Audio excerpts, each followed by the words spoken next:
we have our four lovely players. This game is set in the metropolis of London, and it is set just after a kindred purge has pretty much destroyed the vampiric hierarchy in the city.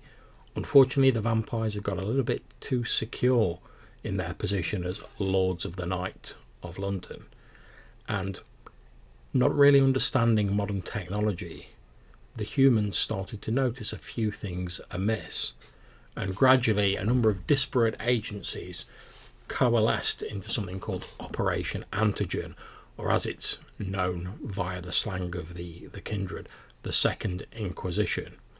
And this Operation Antigen slowly pulled together a number of resources, and under the auspices of terrorist attacks, natural disasters, urban demolitions, they pretty much wiped out the vast majority of kindred in the city, to the point where the Camarilla, the once monolithic society that used to run the night in London, no longer exists.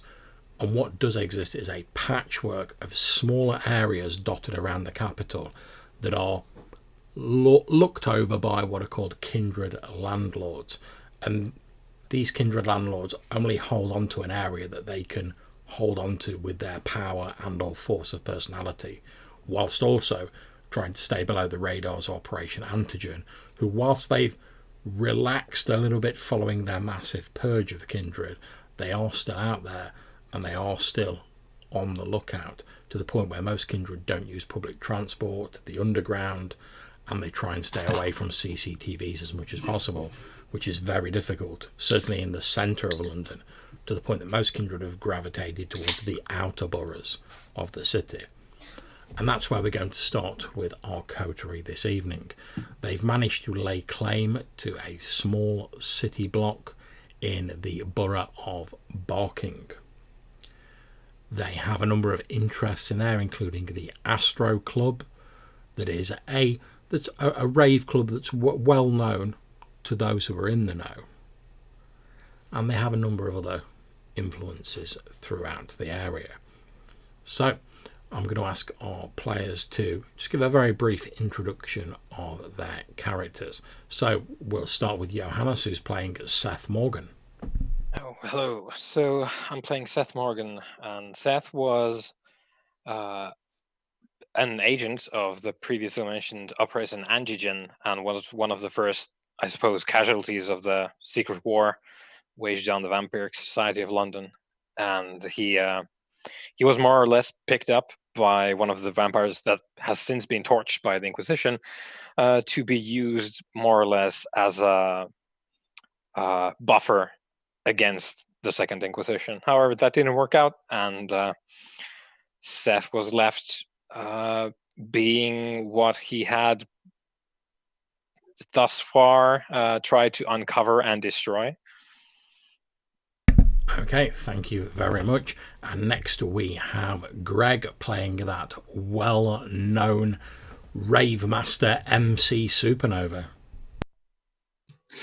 Hello there. So, as our storyteller has said, I am playing MC Supernova, a locally known underground party organizer and host and owner of the Astro Club, which also serves as a part-time hideout, at the very least, for the coterie. Indeed, thank you very much. And next we move on to Ambrose, who is playing Adrian. Yeah, Adrian's quite tall, lean, muscular build. He was embraced fairly recently by a Ventru who wanted to use him in some of his schemes. However, it seems to not have worked since he died during the purge. Adrian's sort of like a really famous MMA fighter who happened to be embraced, so keeping hidden is quite difficult for him. Okay, thank you very much. And last but by no means least, we have Ed playing the kindred of many first names, Flowers. Yeah, so Flowers has dissociative identity disorder, so few different personalities floating around, which I'm sure the rest of the coterie will come to know and love. She's a former veteran student, emphasis on the student. She still goes to pubs, clubs, etc., and is more of a party girl than probably the rest of them. She looks like a stereotype punk chick, shall we say. Okay, thank you very much. Now, when we begin our campaign, it's shortly after the Operation Antigen Purge. Each of the kindred in this coterie have not seen their sire, although they had time to be told about their nature, they understand how that works, but they weren't inducted into the Vampiric Society of the Camarilla, which no longer exists. None of them have seen their sires since the Purge. They are missing, possibly dead, but they've united together more as a matter of survival than anything else. Our prelude: over the last month, 3 bodies have been discovered in the borough of Barking, each of them found near one of the underground stations. This has led to an increased police presence in the area, which is obviously quite inconvenient for yourselves. There's been an odd lack of reliable reporting about these crimes. Obviously the crimes have been reported. There have been 3 young women who have been murdered near underground stations, but there's an odd lack of detail in the reports that have been filtering out from the press. So I'm going to ask Ed, can you make the first roll of the game? Could you please roll me a d4?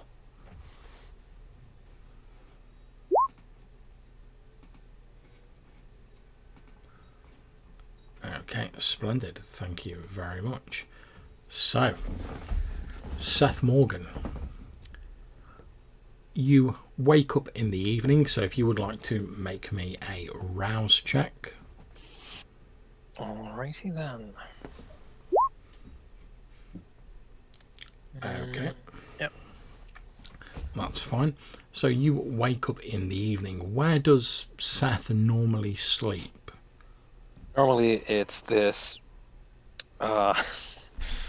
we're getting right down to it. It's probably somewhere on the edge of Barking, and being that it's a neighborhood that's kind of, I don't know if famous is the right word, but one of the things that is known of Barking is that housing is very affordable there right now. Yes. This is one of the more affordable options, and it is a basement apartment. And given that I loaded it up with some flaws, it is it doesn't look great on the outside. In fact, you would never want to go in as a sensible person. And inside, I think it's pretty much, there's a mattress in the corner, and then there's maybe maybe there's a sizable locker or two just for keeping clothes and stuff in, a fridge in one corner, and then just canisters of bleach. There's some rope. There's a kit bag of some kind of equipment. Maybe there's a bundle of zip ties in the corner. It doesn't look good, and it's there where he spends most of his time when like repose. He has a separate section underneath the mattress in the corner where there's a bit of a metal box built into the floor where he sleeps. Okay, so you wake up pushing the lid off the metal box that you sleep in. Due to your rouse roll, your hunger has gone up by 1. So you wake up, you're not ravenous, but you started to feel the sort of gnawings of hunger sort of impinging on the edge of your awareness. You look around the sparsely decorated basement apartment, let's say the bottles of bleach, the rope, the mattress, etc. All is pretty much as you've left it. You can see through like one of these like little windows that's sort of onto the street. You can see that it's dark outside. Obviously you've got coverings, so the sunlight's not going to come in, but you can see that it must be dark outside. You can almost feel it in your very bones as you start to become more awake with every passing second. So yeah, I would pretty much straight away gather some clothes from one of the racks that I have inside, and Seth dresses deliberately sort of blandly, so everything he has comes straight off the rack at the penny store. So it's a very bland shirt covered by a very bland blazer jacket and just some jeans. He looks like Mr. Nobody. And yeah, so I'll I suppose I'll, for the first thing, fetch out it's going to be a like an old Nokia flip phone, which we're playing in, I suppose, more or less present day.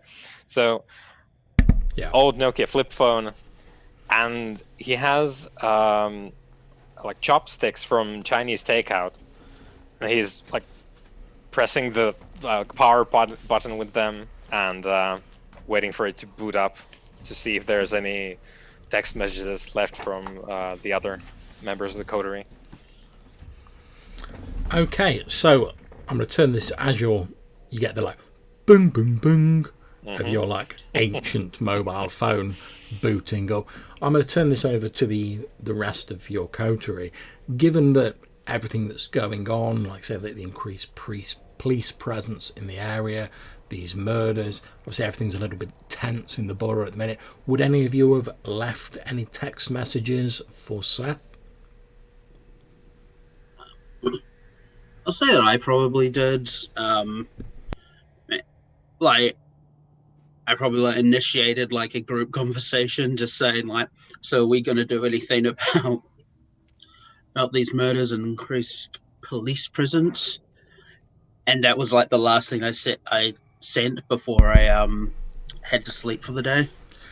Okay, so as your phone boots up, Seth, and you get the sort of like the message tone ringing over and over as it sort of catches up with itself, you see that Adrian has obviously opened up like a group chat effectively, and he's asking whether you guys are going to do anything about this current situation. Obviously the rest of you will have also got this, been included on this group message.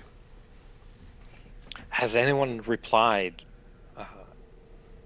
before? It looks as though this sort of message was like sent probably just before Adrian went to sleep, so it doesn't look as though anyone else has probably had a chance to reply yet.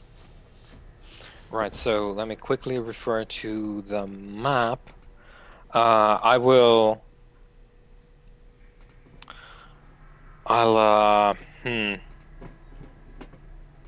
I'll use the chopsticks to type a reply, but I don't send it yet. I just type AC, and I take the phone, and I'm gonna walk to Barking like Central,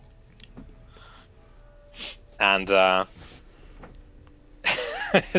it's gonna be a situation of where like I go to next to a building, and then I'm like, I'm tying my shoelaces, and I open the flip phone on the ground, and I again with the chopsticks in the sleeve press the send button, fold it back in, and put the flip phone in the pocket. And by AC, Seth means Astro Club.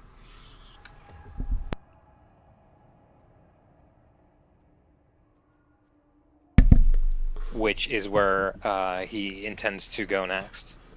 Okay, so MC Supernova, do you sleep in the Astro Club?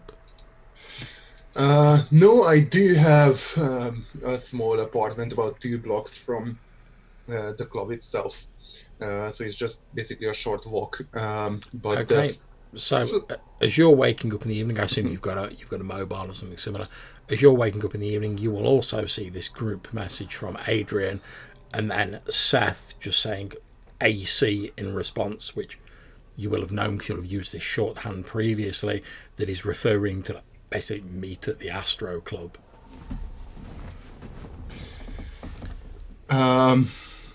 So as I wake up, find the messages, I'm going to think about it like less than 3 seconds before I also reply AC.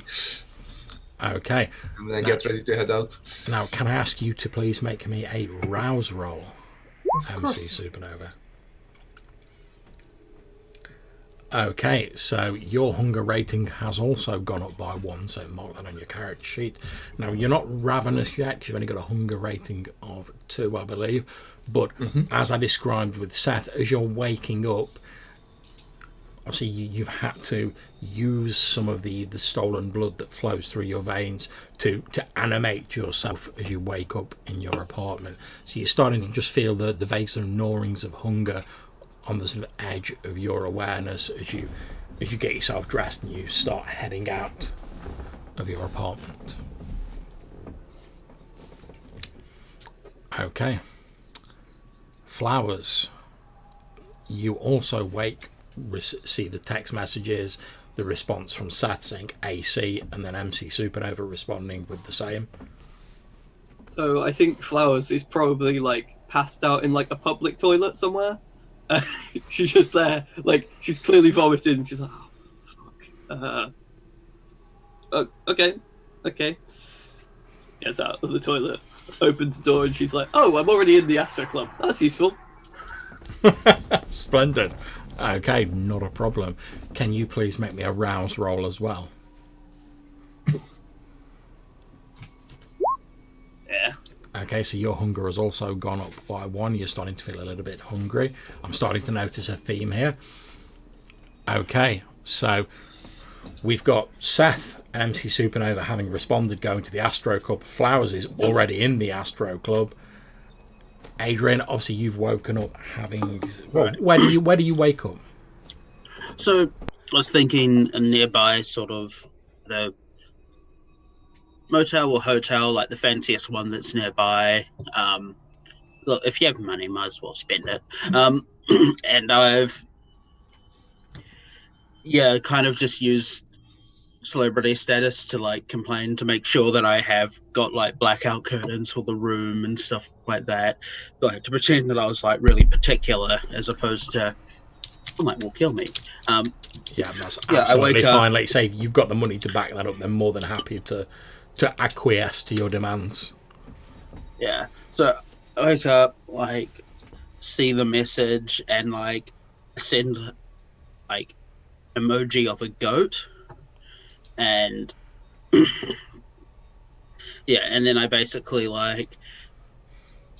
Yeah, I leave through like the window because I know I kind of attract attention a lot of the time, and I don't really want people to know where I'm staying necessarily.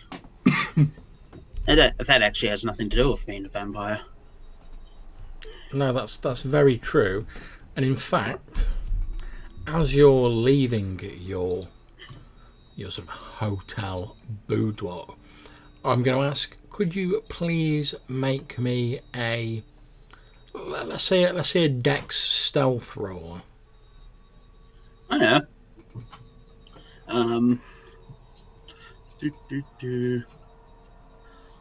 Oh boy. Not very stealthy. That's alright. Submit.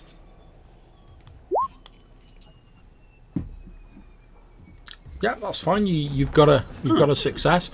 So obviously, like you say, you're pretty well known in the MMA circles, and people like yourself, you tend to attract groupies and people who sort of like want to be near you to vicariously benefit from your fame. So hence you leaving through the window. And you do see like a couple of people like sort of gathering around the hotel entrance, but you slip away out through the window unseen. Not a problem. Can you please make me a rouse roll?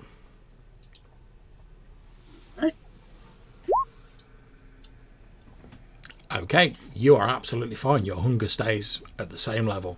So you feel pretty grand, bit of a spring in your step, as presumably you head to the Astro Club. That's what happens when you drink on, finer blood, like I do. Indeed. Okay, Seth, as you're heading to the Astro Club, you're passing by an alleyway when as you glance down it in the moonlight and the flickering street lamps that cast this sort of dull amber light over the nighttime streets of Barking, you see amidst the accumulated rubbish and detritus that's lining this alleyway, because like you say, some of the housing in Barking isn't that great, and there's a lot of these sort of dim and dirty alleyways where people have just thrown rubbish in there and disposed of things. As you're about to walk on past, when you see what looks like a foot sticking out from under a pile of old newspapers.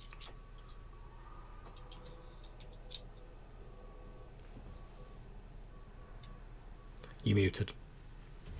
Does the rubbish pile look big enough to contain the whole person, or is it? It looks like it could be big enough to contain a whole person, but it's not like someone's like gathered stuff on top of them. It does just look like a pile of rubbish. Yeah. So I'll wander closer and I'll just mutter, "Hey, buddy, how we doing?" And I'll use the tip of my shoe to poke at the foot. As you get closer, you can see it's a woman's leg sticking out from under the, like wearing tights sticking out from under this pile of rubbish. There's snags and tears in the tights, and there's a shoe a short distance away from the foot as though it's fallen off, and it's like a stiletto heeled red shoe. Mm-hmm. I suppose no response to me poking. Yeah. I'll take a piece of rubbish and try and brush off the some of the papers to uncover more of the corpse. Okay, you brush some of the rubbish out of the way, and you see a young woman. She must be about 18 or 19. She's wearing a tight-fitting sort of going out evening dress. Yeah, evening dress. Yeah, exactly. Tight stiletto shoes. She is absolutely deathly pale. Her face has a look of absolute terror on it, and there is a large wound on the side of her neck.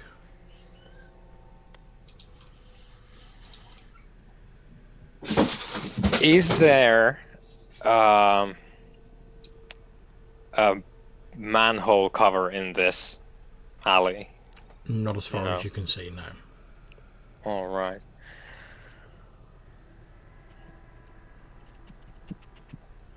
Well, shit. So, do we know anything about the murders that have been reported around Barking? Do we know if there's a specific MO or? All you know is that the three previous people that have been killed over the course of the last month have all been young women. All of the bodies were supposedly found. Obviously, you've not seen the bodies directly, but all of the bodies were supposedly found near subway stations, underground stations. Mm-hmm. But like I say, there was a curious lack of details in the report. Although it gave the salient facts, it was noticeably less sensational than you'd expect a newspaper to make it. So it's just been local woman found dead. Exactly. Now, to you, obviously, with your experience, to you that smacks very much of the fact that they've got that information from a police statement. So it sounds like the police are not revealing very much information. Yeah. Oh, I will take the shoe, Okay. stick it underneath the papers with the corpse, get some more rubbish, dump it on top, hide the foot, hide the shoe. If there's any other places I need to plug as far as the cover up of the scene goes, I will do so, and I will try and make it look like I'm like digging through rubbish, trying to look for maybe food, maybe I suppose scraps of food, and maybe if there is any goodies there. Basically trying to make it look like I'm dumpster diving. That's absolutely fine. I'm just going to roll very simply a d6 to see if anyone even happens by while you're doing that. If I get a 1, someone has wandered by while you're doing this. No, you are absolutely fine. So Okay. there's no shortage of rubbish in this place. You grab like a couple of rubbish bins, loads more papers, cardboard boxes, and you pile them on top of this body, completely concealing it from a casual view. Yeah. Obviously, it won't hold forever, but for now. Indeed. So I will take my leave and head towards the Astro Club, furiously trying to figure out what has changed now, because the bodies used to be underground and now they're not. Indeed. So that's what I'm pondering as I hasten to the Astro Club. Okay, so we're going to jump ahead to you guys all meeting at the Astro Club. Now, MC, you will arrive in whatever order you see fit.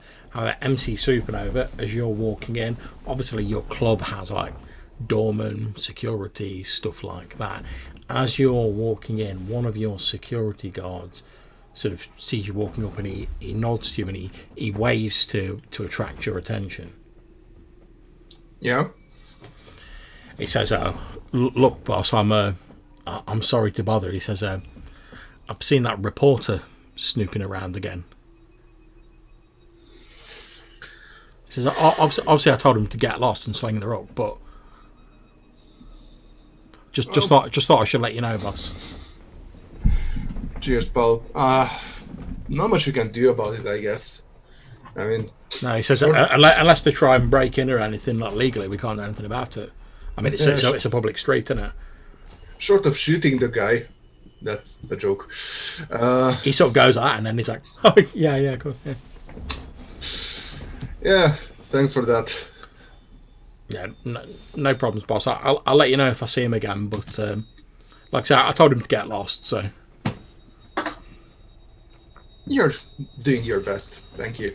He says, "Oh, one other thing, boss." He says, "Cleaners told me when they were cleaning up this morning. You know that young girl with the hair that you hang around with. One of the cleaners sleeping again. Yeah, one of the cleaners found her asleep in the one of the toilets. Now, obviously, I'd told him, if you or any of your special friends were found here, that they would just be left alone. So they just shut the door, left her alone. But again, just thought I'd mention it, boss."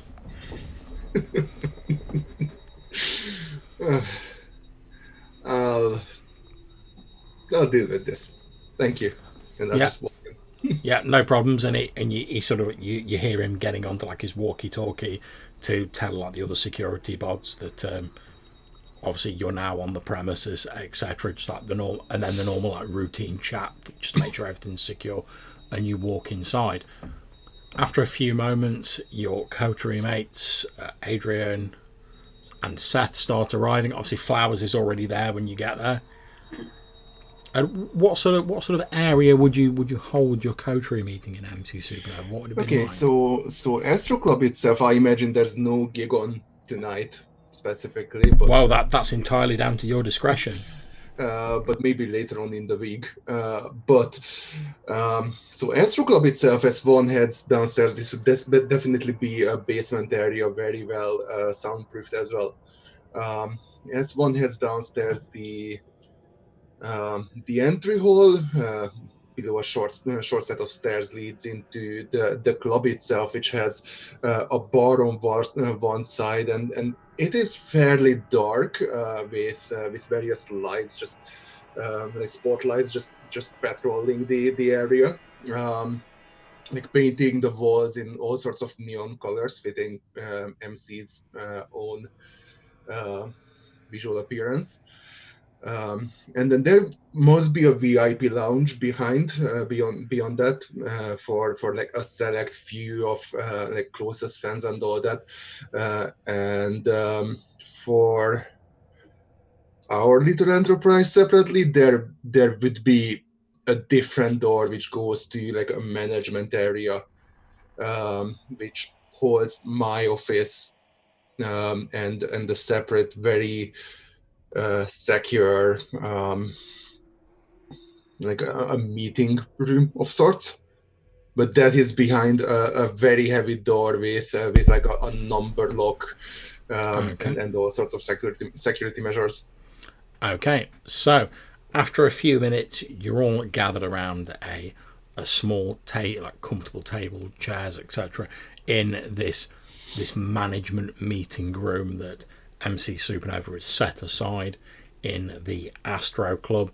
The decorations are a little bit more muted in this room. It's very comfortable. So you have all met up in that area. Feel free to discuss what you will. Flowers, you sleep here again? Well, I mean, yeah, I guess. I can't remember who was out last night. I'm assuming it was Belle. Yeah. Look, it's fine. I don't care. It's just that the cleaners have seen you again, and that's probably not the best position for us. So try not to do that again, please, for all our sakes. Okay, at this point, can you please make me a wits roll? Just straight wits, Flowers. Oh boy.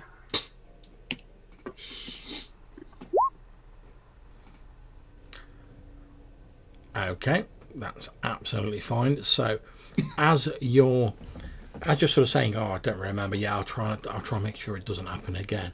You have a very vague memory of being sort of like previous evening, being stood out the back of the Astro Club with like a couple of other people. You can't really remember who they are. You probably met them on the evening, or they might be some of your friends. Everything's jumbled up in your memory, and you remember some of your mortal, presumably, friends talking to a guy wearing like a hoodie with the hood pulled up, and you remember him handing like a plastic wrap with some sort of powder in it over to one of your friends. Then everything gets really blurry and hazy. I think there was a dealer involved. I think it's probably nothing. The only thing that sticks out in your mind about the person, like you just remember like this vague shape wearing a hoodie, is that as they sort of turned away and the street lamp out the back caught them, you remember he had like a small tattoo of like a green devil face on the side of his neck? Had a tattoo. Green? Yeah. Seems like there's a problem. Yeah, nothing big. Flowers, you are going to be the death of me, all of you. Yeah, everyone I meet says that. Maybe for a reason. I mean, some of them haven't died, to my knowledge. So, I remind you that we have some pressing matters to attend to. Oh, yeah. Speaking of which, there is an additional casualty that I just passed in the street. This time, not underground. Another one? Fourth victim? Yes, and... Wait, not underground? No, it was in an alley. And I covered it up. It's obviously when the bagman comes next, they're going to find the body, so Maybe, given that there was a rather ugly wound on the throat area, I wouldn't want this body dropping, at least not in barking. So either we make it disappear or we take it somewhere else where it won't bring the attention and the spotlight on us further. Sorry? How far away was this? So, John, how far away from the Astro Club would the body have been? It would have been maybe a block or two away. Fuck. So it's not exactly on the doorstep, but that it's not missing much, and Way closer than It's too close. yeah, if it's in London, it's too close, and if we can get a pickup or maybe a van, I could make it look like I'm taking out the trash and there's a lake. I could make it go away, but I don't have a van for that. And maybe it'll hold for tonight anyway. Did you have ideas, Adrian, for taking action otherwise? Taking action against the against whoever's doing this? Well, I'm not too sure. I mean, your line of work, this investigating thing. In regards to the van, I can buy you a van. Maybe rental is better. Yes. In terms of finding whoever's been doing this, I do propose we, I don't know, set some sort of trap. Clearly, they're not respecting our domain.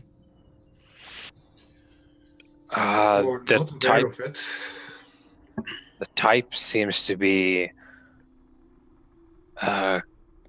club-going young women, as far as I can tell. I've got a bad feeling about this. We have a club. Yes. If you want to set up a bait, then... But the thing is, how... That's a bad idea. But how to lure the perpetrator is the biggest hurdle, and we have nothing on that. Even if we had the perfect trap, we don't know where to put it. I mean... Yeah, but if around the subway, right? I suppose if we would have a bait and we trawled it around the subway station, which is, by the way, I would not prefer this plan. Those stations are dangerous. If we did that, though, we might be able to spot a tail eventually. But it's shots in the dark, a series of dangerous shots in the dark.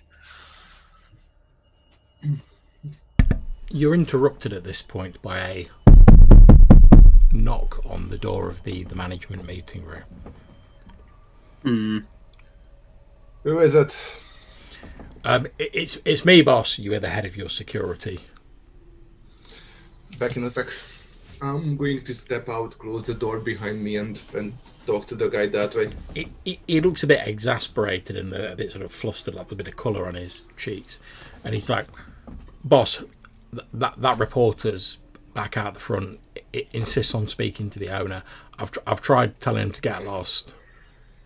That's fine. I'll go talk to this fucker. Okay, so you head out to the front entrance of the club, and there is a young man stood out there. He's probably sort of mid-20s. He's wearing a sort of black denim jacket, a fairly lithe build. You can see he's got one of those sort of large, like Nikon style cameras hanging from around his neck, and you can see he's holding what looks like an iPhone in one hand. He's looking down, and then he sort of looks up as you walk out of the door. Mr. Exford, wasn't it? He says, yes, that's right. Barking in Dagenham Post. I just wondered if I could get as a local businessman, if I could get a few words from you on recent events. Such as? He says, well, for instance, Mr. Powell, how would you respond to people who say that clubs like yours that are getting women to come out glamorized and almost objectifying themselves are contributing to the current events and are sort of bringing these people out of the shadows, as well as lowering the retail value of properties in the area? And he sort of holds the iPhone up like towards your face. He's obviously, you can see he's like got a recording app on it. So first off, I have nothing to do with objectifying people. If they want to dress that way, have fun in their own way, that's their decision, right? I am all for... So you're not concerned about the recent killings then? You take no responsibility for them? I mean, responsibility? Well, yes, after all, if it wasn't for places like this, then these young women wouldn't have been out as they were and wouldn't have been killed. That is bullshit, right? I mean, if it's not this, then it's a pub, then it's a cinema, then it's a fucking theater or whatnot. It could be anywhere. This is London, for fuck's sake. He says, and could I also get a quote? He says, thank you very much. Could I also get a quote from you about the recent rumoured drug abuse that's occurring in this area? And he sort of holds the phone out. Get fucked, mate. Quote that. And I walk back in. Okay, yep, you walk in, slam the door behind you.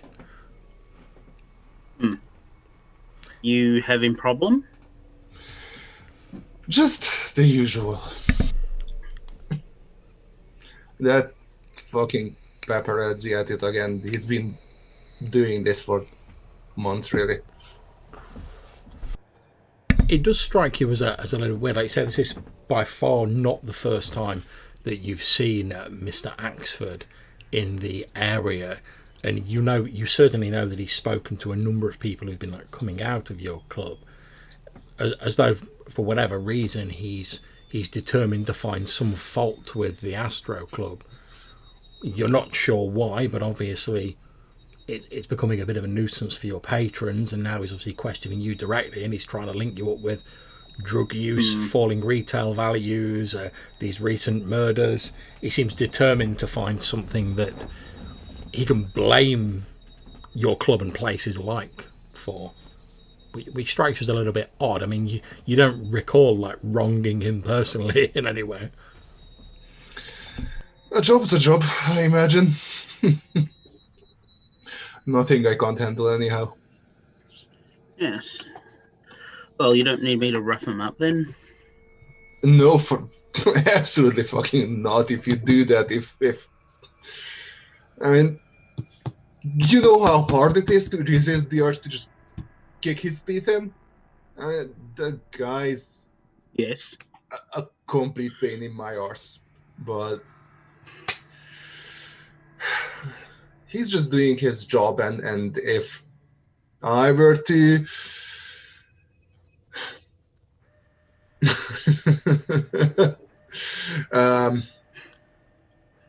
how should I put this? Be forceful? That would just make the situation worse. For now, he's just words in the wind. Okay, right. So anyway, murders. Do we want to go fishing in the stations is the question, I guess. Actually, Adrian, you're doing that thing with your media shite, right? Uh, Mhm. Can you discredit the guy like completely? Is that something you can get your fans to do? Want me to? Okay, yeah, sure. I can slander or libel this guy. Who is he? Thomas Axford from. He works for the Barking and Dagenham Post. I don't think I would care to remember that actually.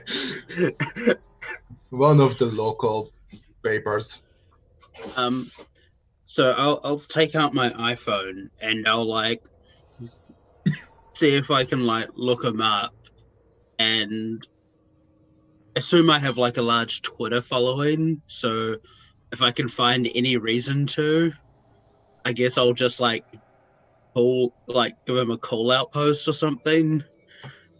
So he gets Maybe like wait until he quotes what I taught him today. Okay, and well, do that. in fact, you get on Twitter and you see that he doesn't appear to have a personal account, but he's obviously posting on the Barking and Dagenham Post Twitter account.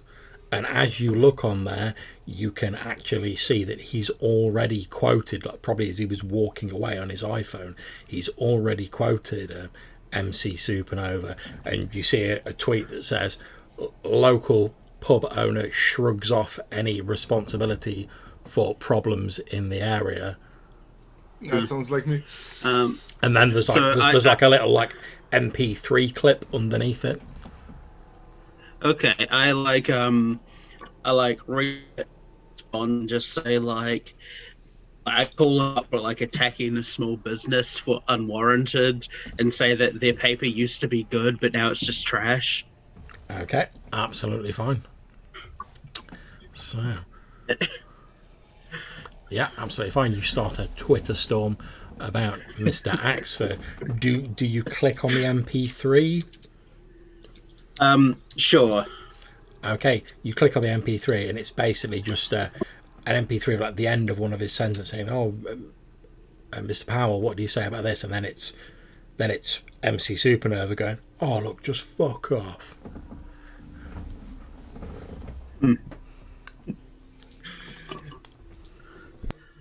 I like play that like out loud so like we all like hear it. Can you send me to that? I need a new ringtone. Sure. I think I did well on that one. I send a link to the Twitter on our group chat that we all have. Absolutely fine. Well, that's going to be a thing now. So anyway, 3 murders, or 4. Seth, you suggested that we go to the station.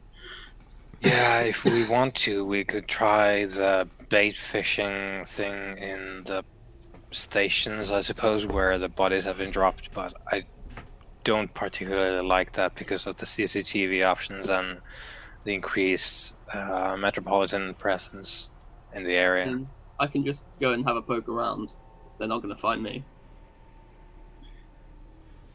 Yeah, the thing is, do we have any of you come upon any additional details, because the official police sources seem to be very scant on detail, because we don't know what to look for even. Yes, aside from the reporter harassing Supernova, I haven't really heard much about this in the news. Yeah, which in itself is quite odd, Adrian. You'd expect a big sensational story like this to be splashed over the newspapers, and it's just been very scant to details that have been published. So, Yeah, since would I be able to glean any understanding of like why that would be the case on like the media side of things? Okay, so I'm going to ask you to make a roll for that. Now, what I'll do quite often during the game is if I just say make a roll for it, that's basically your opportunity to say, well, I think it'll be this trait and this skill. And unless it's something like ridiculous, I'll probably be like, yeah, that's fine. So what are you suggesting as a roll, Adrian? I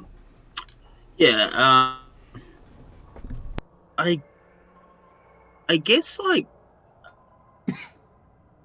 I'm gonna suggest is like maybe intelligence plus like performance, because I'm trying to like understand why it's not being sensational. Yeah, that sounds fine to me. Alright.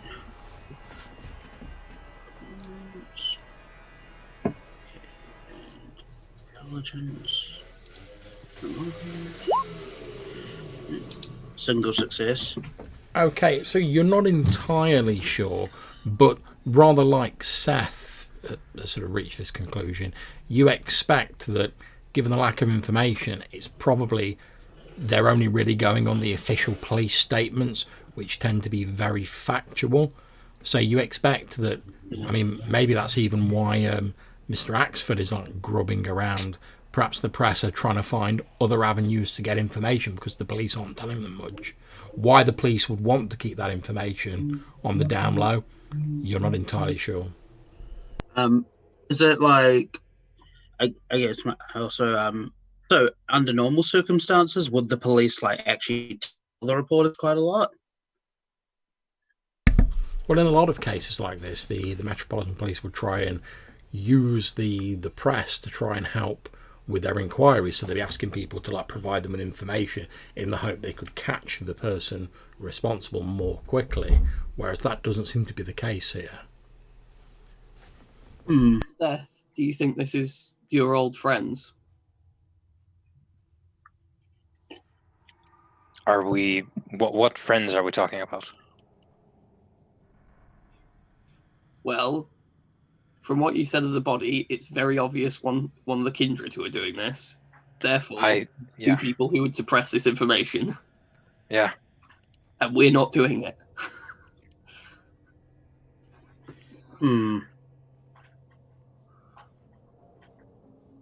Yes, is that possible?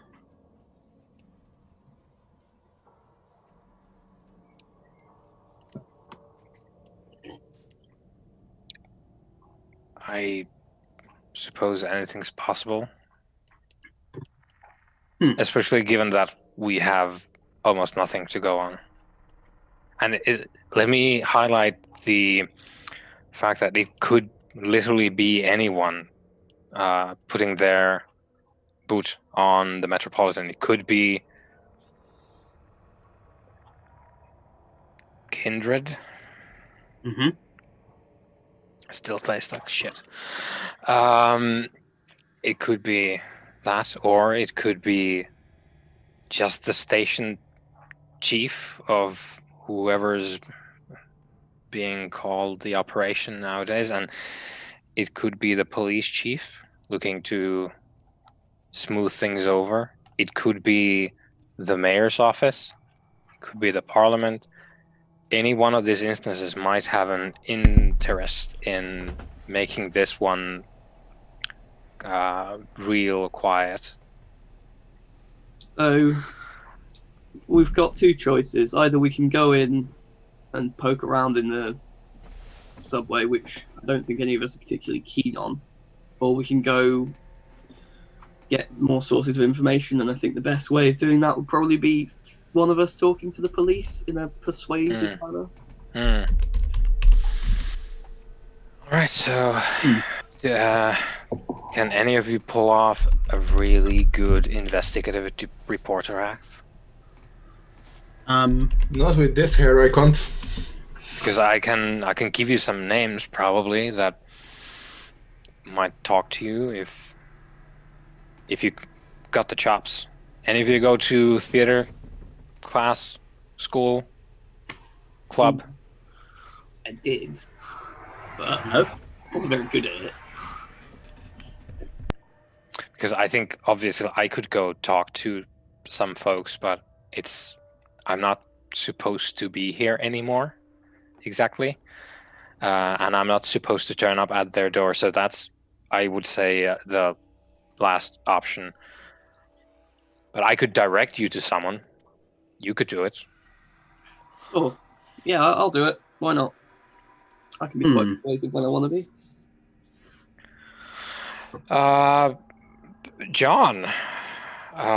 I Yes. would like to rack the old brain storage for some metropolitan folks who might have an interest in the classic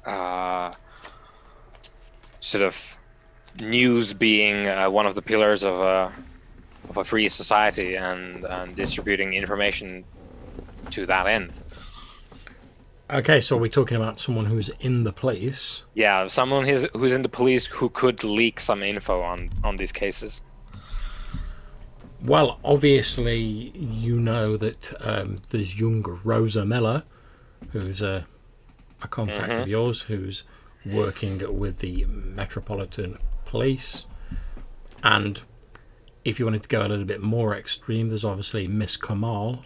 But Yeah, Miss Kamal is like, yeah, it's probably like this. she's sort of like the nuclear option. Yeah, she's the like if we're about to be like it's 5 minutes before dawn, then then we're gonna call her. But so I'll scribble. I'll take a piece of paper, write down a pencil note. There's an address, and I wouldn't give out the phone number because that's really suspicious. How would they get that? So I'll put down a short description of Rosa, and then the station, like where she, like is the district office that she's a part of. Okay. And I'll hand that to. So how do we call you Flowers? Like, what's the? Is it a rotating thing, or is it Flowers? You probably like the person you're speaking to is fairly obvious to be Lily. Like the different personalities, like you probably get to know them over time. The only one you really wouldn't have met is Abby. Okay, so I'll fold the note and I'll give it to Lily, and I'll say, this is a good person. I would be very sad if anything happened here. So please be careful. Yep, so you've got this small, like, folded piece of, like, note paper from Seth that gives a description of a young woman, short brown hair, by the name of Rosa Miller. It has the address of the station house that she works at. So can I do the needful and go to the Yellow Pages, Okay. look up the station house phone number, Yep. and do the obligatory dial them in, ask if Mrs. Miller is on duty. Okay, so quite a sort of bored-sounding fellow answers the phone, and he's like, "Hello, station house." Hi, sorry, this is a bit weird. I've got a package here, and I was given this number in case I think it's Rosa Miller is on duty.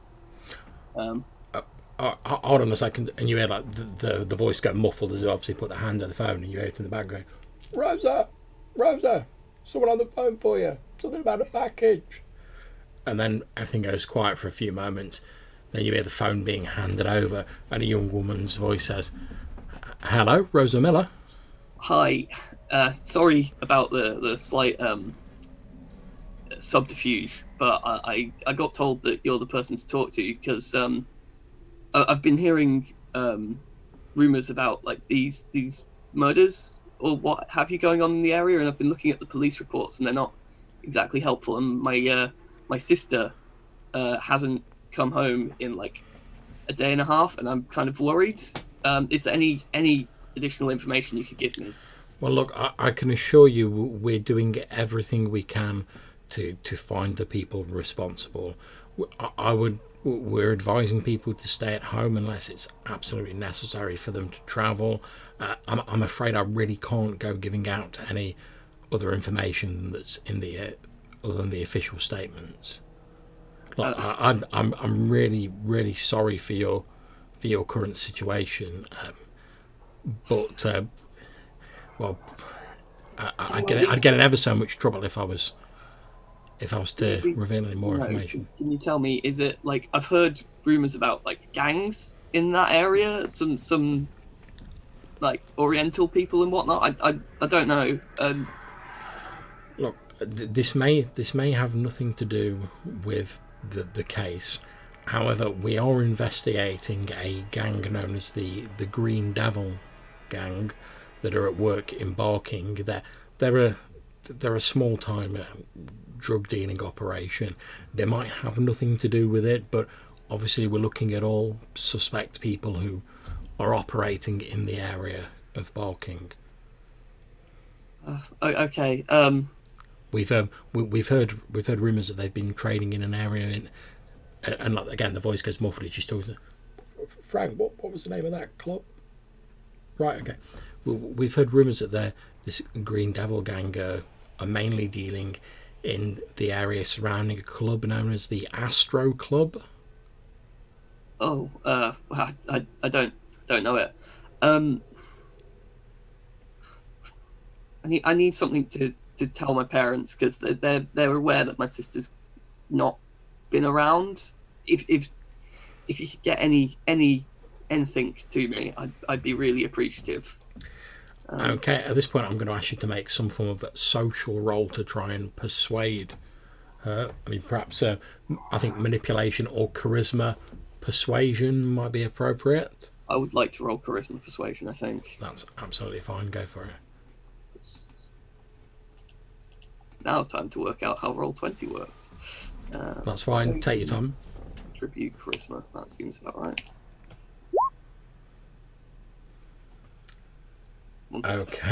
Okay. So, since you've got more hunger successes, let me just have a look at those. Oh dear.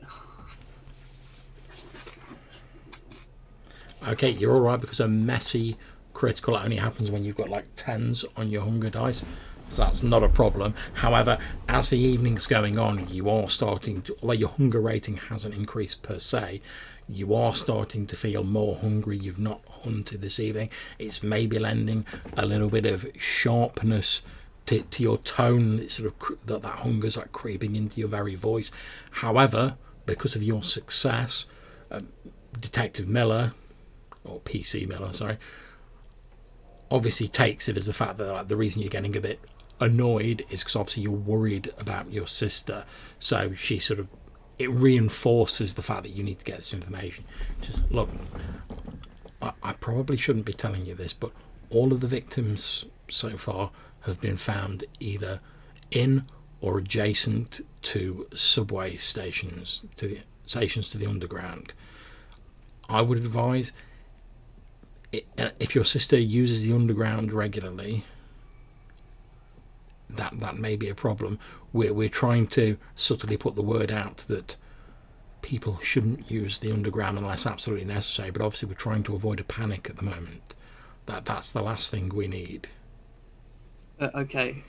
Thank you for the information. I don't think she used the subway regularly. Well, if she didn't, I'm sure she's fine. Now, if you want to register, how long did you say she'd been missing for? A day and a half. Well, would you like to register an official missing persons report? Since 24 hours has passed, we can do that for you if you'd like. I mean, I'm only worried because of the place, the rumours on the murders. I entirely understand. Days at a time. I'll give it another day and a bit. Okay, well, if she's still not turned up in a day, ring the emergency number and say that you want to register a missing persons report. We'll take all of the details and then we can start canvassing the area and looking for your sister. But hopefully she'll turn up before then. I will do. Thanks. Not at all. Like I said, stay safe and hopefully she'll turn up. Thank you. Hangs up. Okay. So, did you get any information? Well, yes, but it's not good information. They're all there. It's the subway. Like that's what the police have. all of the people who went missing have been in subway stations or near them.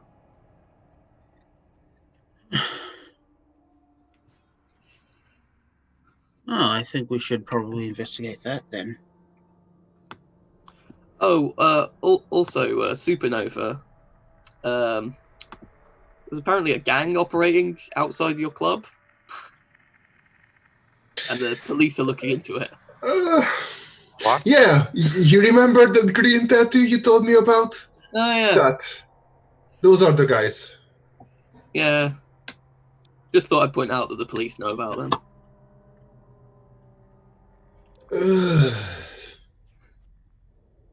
Okay. An item for the to-do list, I think, going forward. Now, the station house didn't have anything else. It was just the underground. Well, that's all I could get out of her. I imagine there's probably a detective somewhere who's got more information. But... Yeah, probably, but that's real hard to get at. Are we putting boots on the ground then? Are we going? Yep. All right. Do we want to go and have a bait, or do we want to go have a look?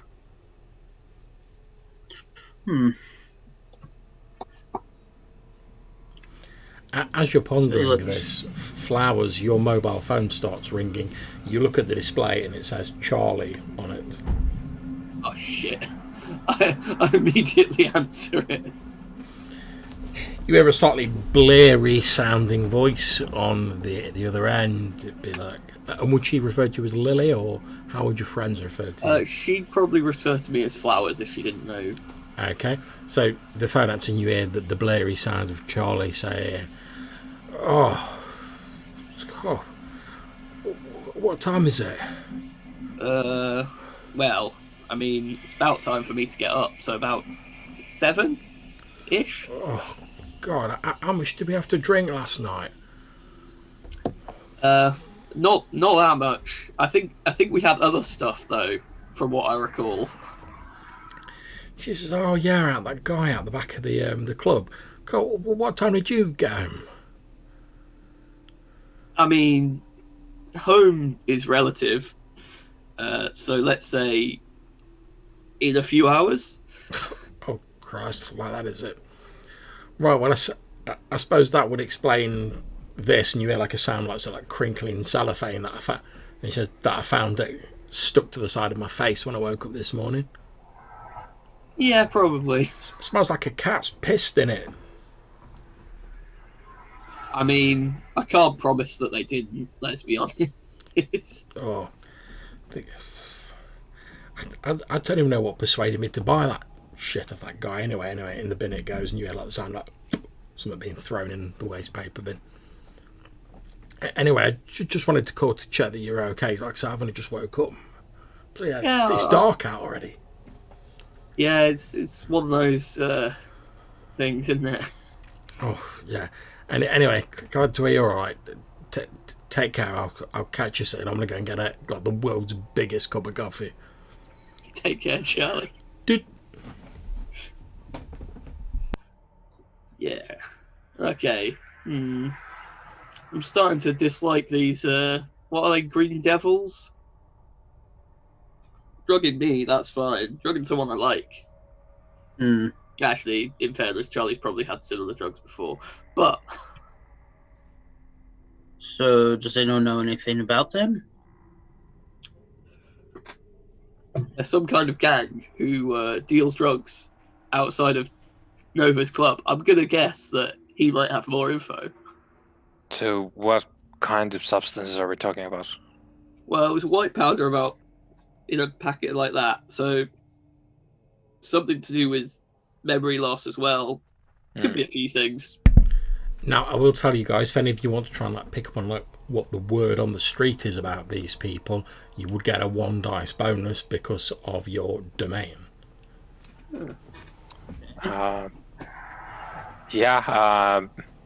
suppose the question here is, are we looking into the drug pushers or the bodies. Either way, I need to go and get this one body, probably by the end of the night. But for now, Green Devils or the corpses in the underground.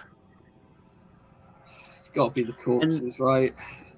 They're Yeah. the gift that's gonna fuck us in the ass the most. Okay. Do we have bait, or are we going just looking? Let's go just looking. I Okay, suppose that's it then. I was going to say, so what's the plan, guys? Are you just literally going to troll around a load of subway stations, sort of underground stations, and hope you bump into this guy? Or what's the plan? I think sort of that, but you make it sound so aimless, John. I think, look, for anyone suspicious, or maybe if there are people that we can like ask if they've seen anything, like perhaps like like maybe like a homeless person who just kind of like sleeps in the subway or anything like that. Okay, are you all travelling around as a group? Are you splitting up to cover more ground? I would, on the way there, I would have suggested that we split up. We don't go around as a unit.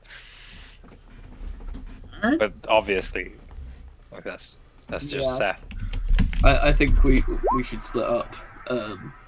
That being said, I'm going to keep my phone on just in case, because I'm not technically a teen anymore, but if this person's feeling hungry, it might be they just don't notice. Okay, so is the plan that you're all going to split up and go to different underground stations? I think so. Okay, no problems. So you all split up, you all head to various different nearby underground stations. Seth, MC Supernova, and Adrian, you don't really find anything in particular. However, Flowers, as you're sort of like wandering around, you notice that there's a guy wearing a sort of black jumper, black jeans, sort of short-cut dark hair. He's holding one of the sort of like big sheet newspapers in front of him, and you notice as you walk around that he just keeps sort of like glancing up in your direction, but then like looking back at his newspaper as you're like every time you look at him directly. I mean, like I'll send off a text to the group to just saying found someone suspicious and give them the station. And then and also I'll ask for ETAs off them.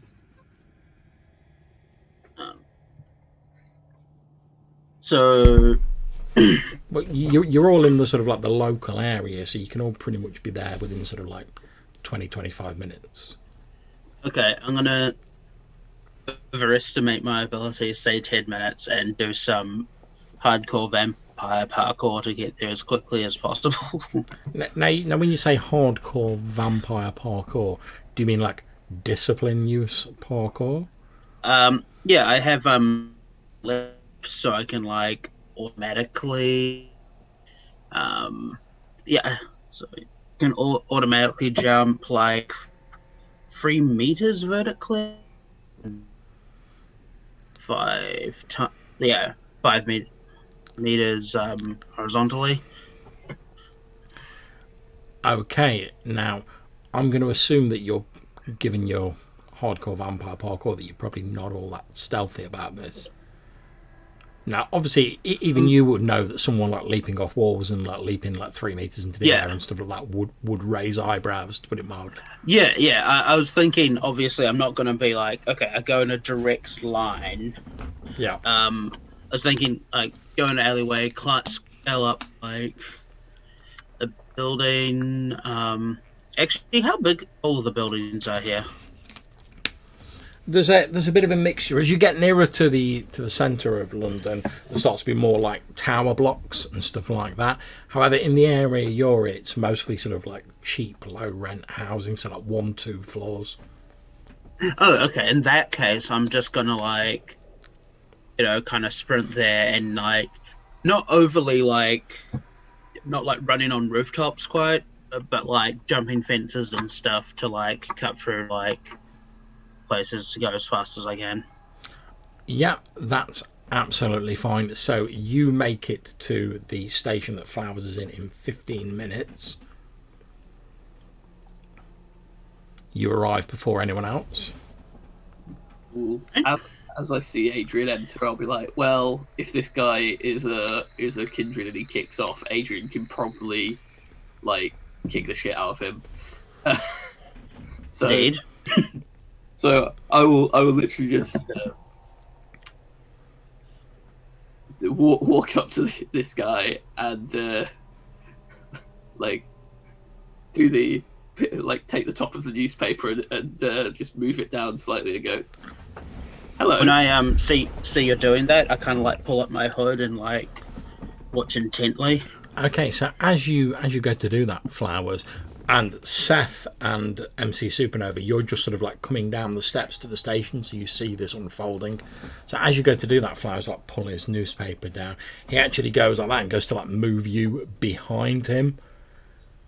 And then he says, I would advise you not to use the underground station, miss. It's not safe at the minute. And then he steps towards Adrian, reaches inside his coat, pulls out a police badge on a laminated card, holds it up in front of you, Adrian, and he says, can I ask you your business here, sir? Sort of going like that to like almost like interpose himself between Flowers and you.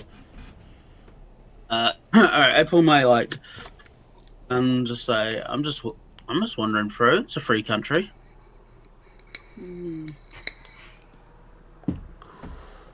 He says, you may be aware there have been a series of murders in underground stations, sir. You'll forgive me if I'm asking you these questions. We have to question anyone we see acting suspiciously towards young women. And he sort of like has a glance back over his shoulder towards Flowers. Huh. Okay. So if you wouldn't mind just telling me your business with the young lady, sir. Obviously, Seth and MC Supernova, you can have got closer if you wish.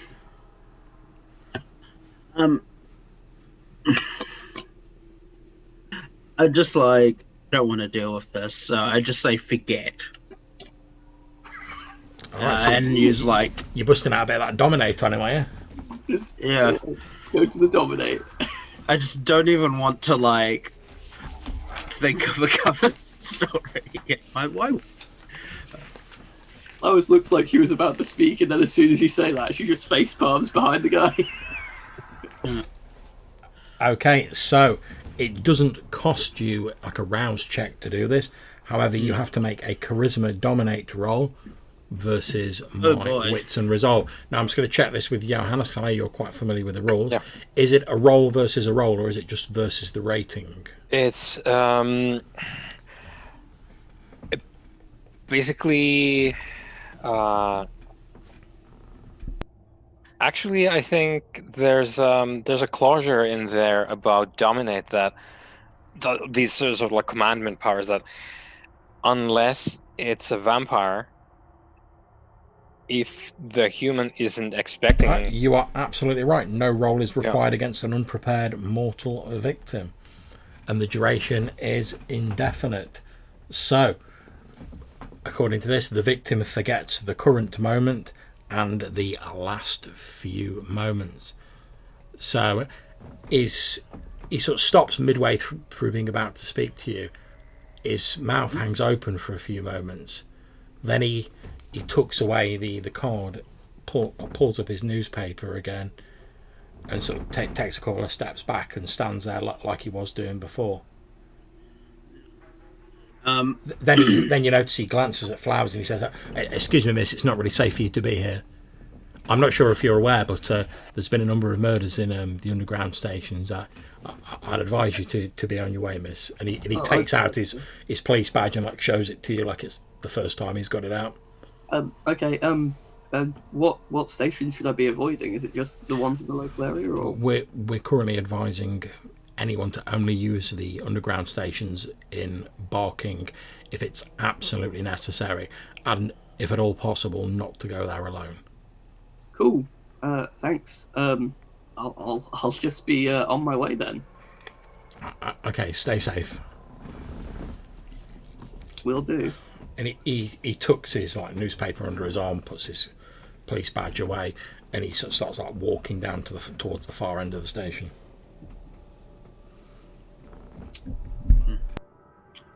Sorry about that. It seems I jumped the gun a bit there. Fine. Think we could get more information from him? I mean, I don't know exactly how to approach getting information off the police when they're doing undercover stuff. Oh.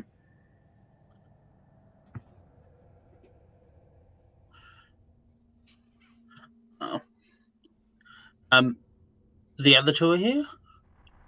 Yes, they are. Yep. Alright. With them.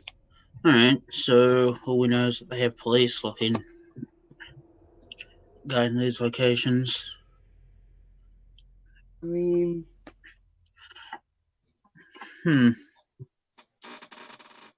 how do we go about tracking someone? What in this scenario? time is it? It's early evening, so sort of 9 o'clock at night.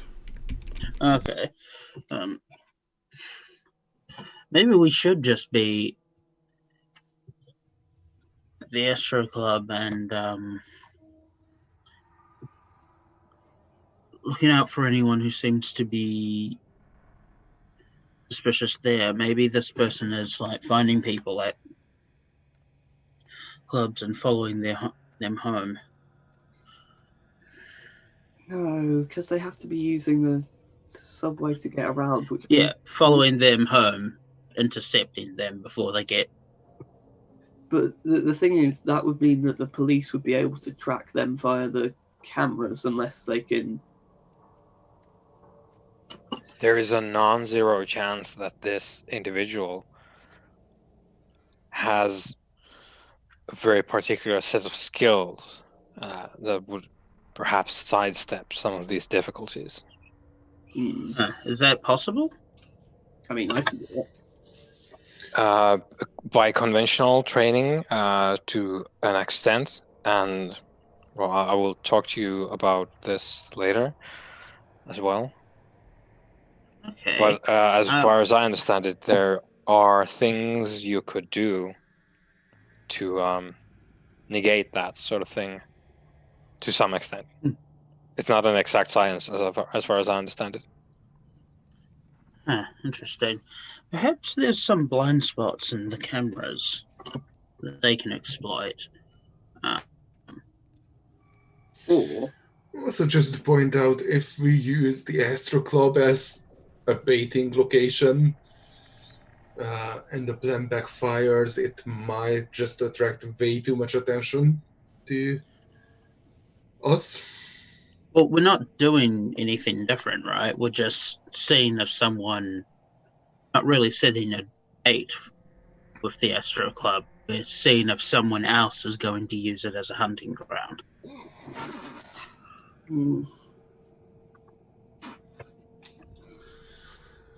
Yeah, maybe.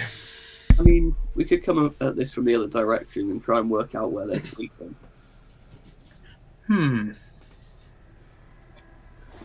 Because if they're very stupid, which, considering what they're currently doing, I'm going to assume is a maybe, they'd be sleeping somewhere down here.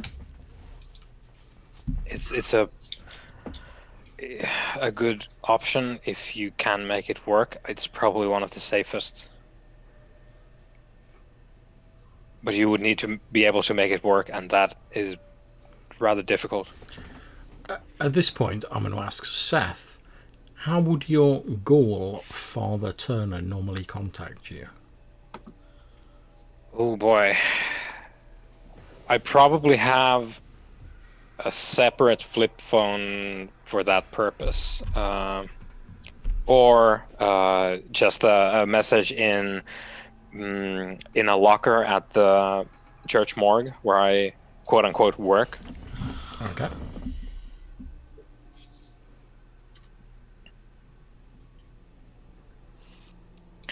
So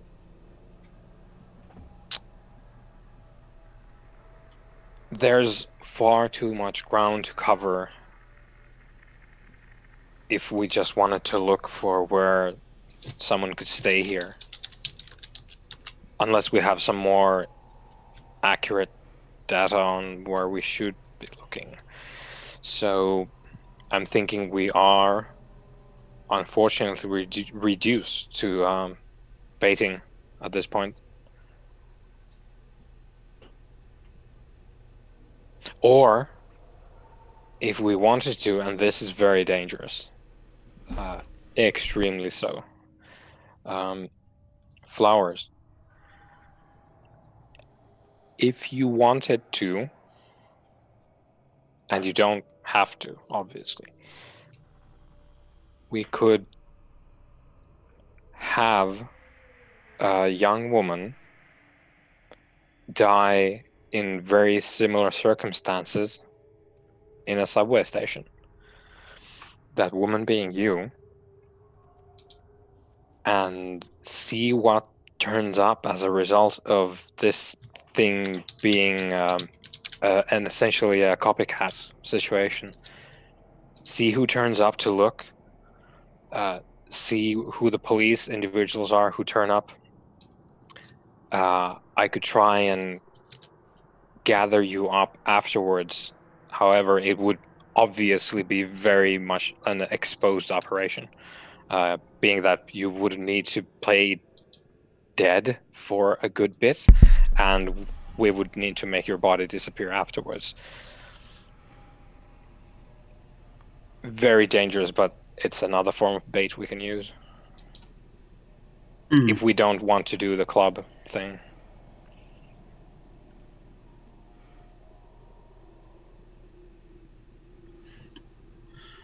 Do you think if they're hungry, they're down here in the subway system?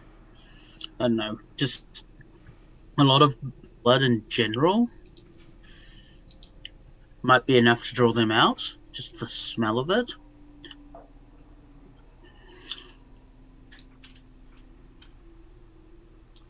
What exactly are you proposing? Just an idea. I don't think we want to go too messy.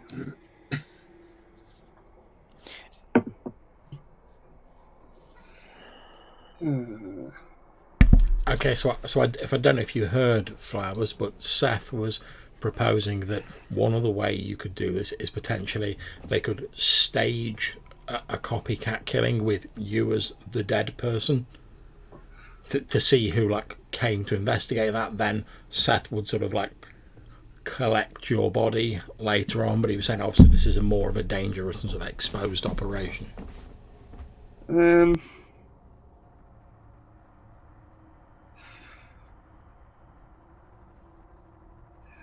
I mean, sure, like we can if you think it'll work.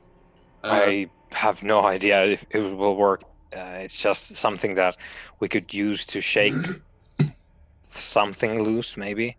We do have another corpse upside as well, but I'm not sure if we want to put, or rather allow, a corpse to be on the top side.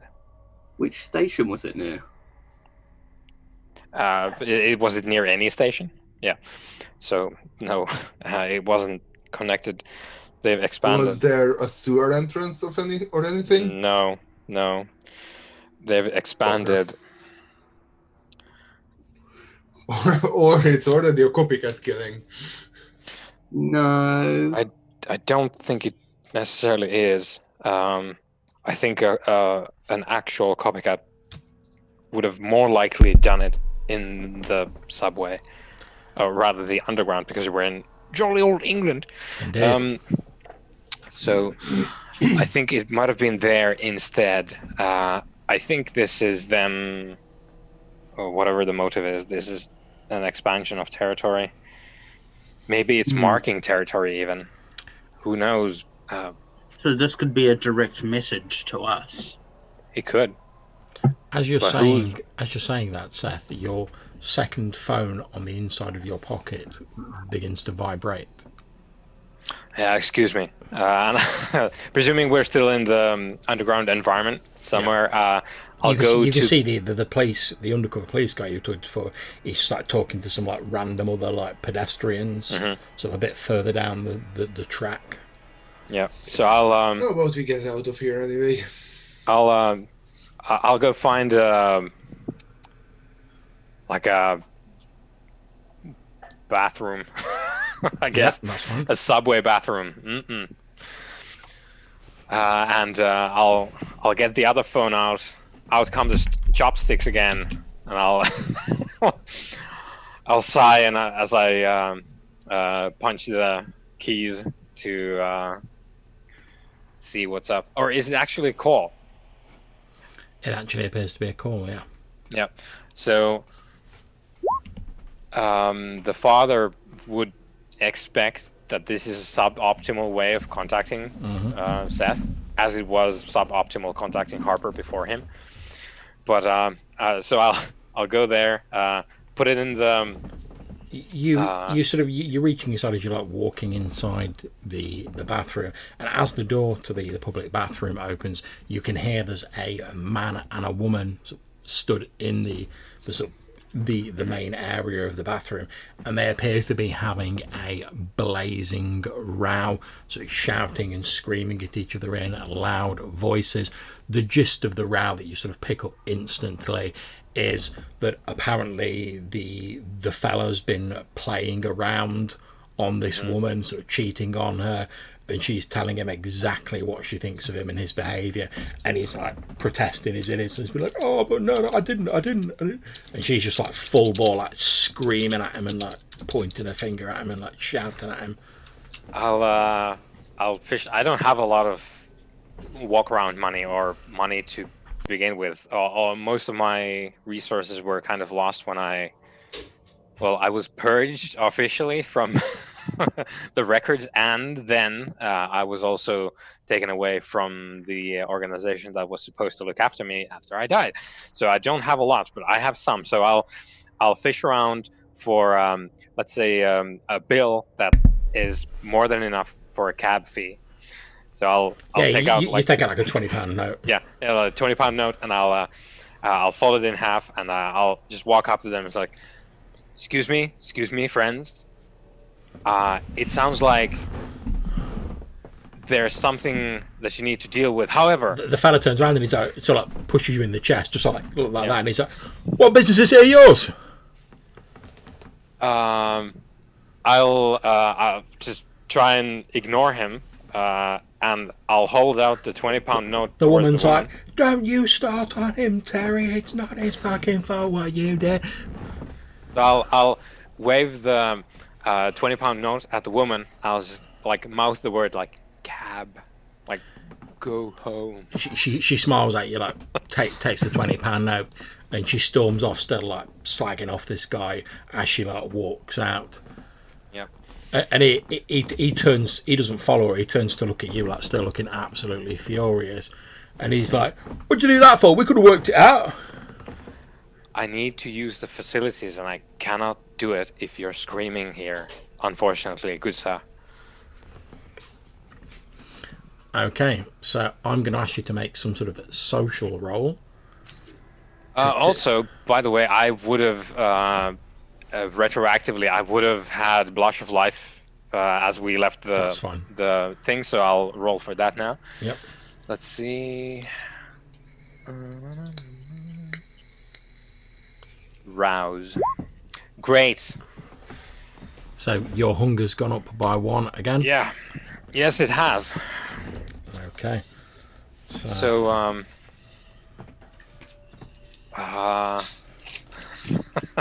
okay, let's see how this roll goes then. So yeah, I'm just trying to basically brush him off socially, and it's going to go down real well, I think. Let's see. What do we have? I have persuasion, and maybe we'll put down charisma for the other one. Okay. Rolls. So.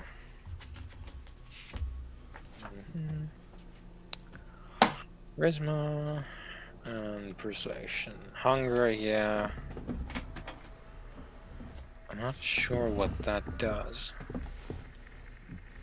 I guess I'll test it. So I've marked down blood potency. I don't remember what it does in the roll macro thing, but we'll see. If it adds a dice, we'll just subtract the last one that I rolled. That's fun. I guess. Yeah, no modifiers. Blood. No? Okay, it did nothing. Might take a while. Roll 20 seems to be being a bit slow. Huh.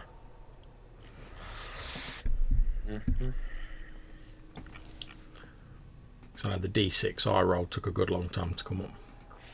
Yeah, let's see. I'll try that again. So, here we go. Yeah. Oh, there we go. Good. Yes. Bestial failure, John. Oh, splendid. I just so happen to have the results of that written down. Yeah. So, bestial failure is a new thing in Vampire, which is the sort of vampiric nature takes over, or at least overrides the better nature of the individual. And there's a couple of options here. Basically, any kind of like vampiric compulsion goes, and there's a specific kind of compulsion for each of us, which is the clan compulsion that we all have sort of built in for like a very specific thematic thing. And what is the clan compulsion of your clan? My clan compulsion is ruthlessness, which is this sort of like hyper focus on a thing that I just failed at. So a hyper focus on succeeding in convincing this guy to leave me alone. And until I succeed in that, I get like a 3-die penalty on anything else that isn't tied into convincing him. Yeah, so we're going to go with that compulsion. So you're like, look, I just need to get this guy to leave me alone so I can answer my phone, which is obviously stop ringing, but you're like, I can ring back whoever it is. I just need to get him out of here, whatever means, get this dealt with. But you can see this guy's like not buying what you're selling. And you can see, you know, when you see someone, they're like winding themselves up. You're under little doubt that this guy's probably going to take a swing at you. Yeah. Yeah, so I'm...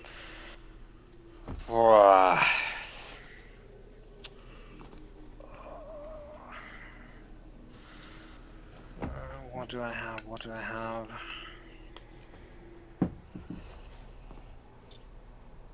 This is why we don't go to the the underground, because it goes wrong real bad.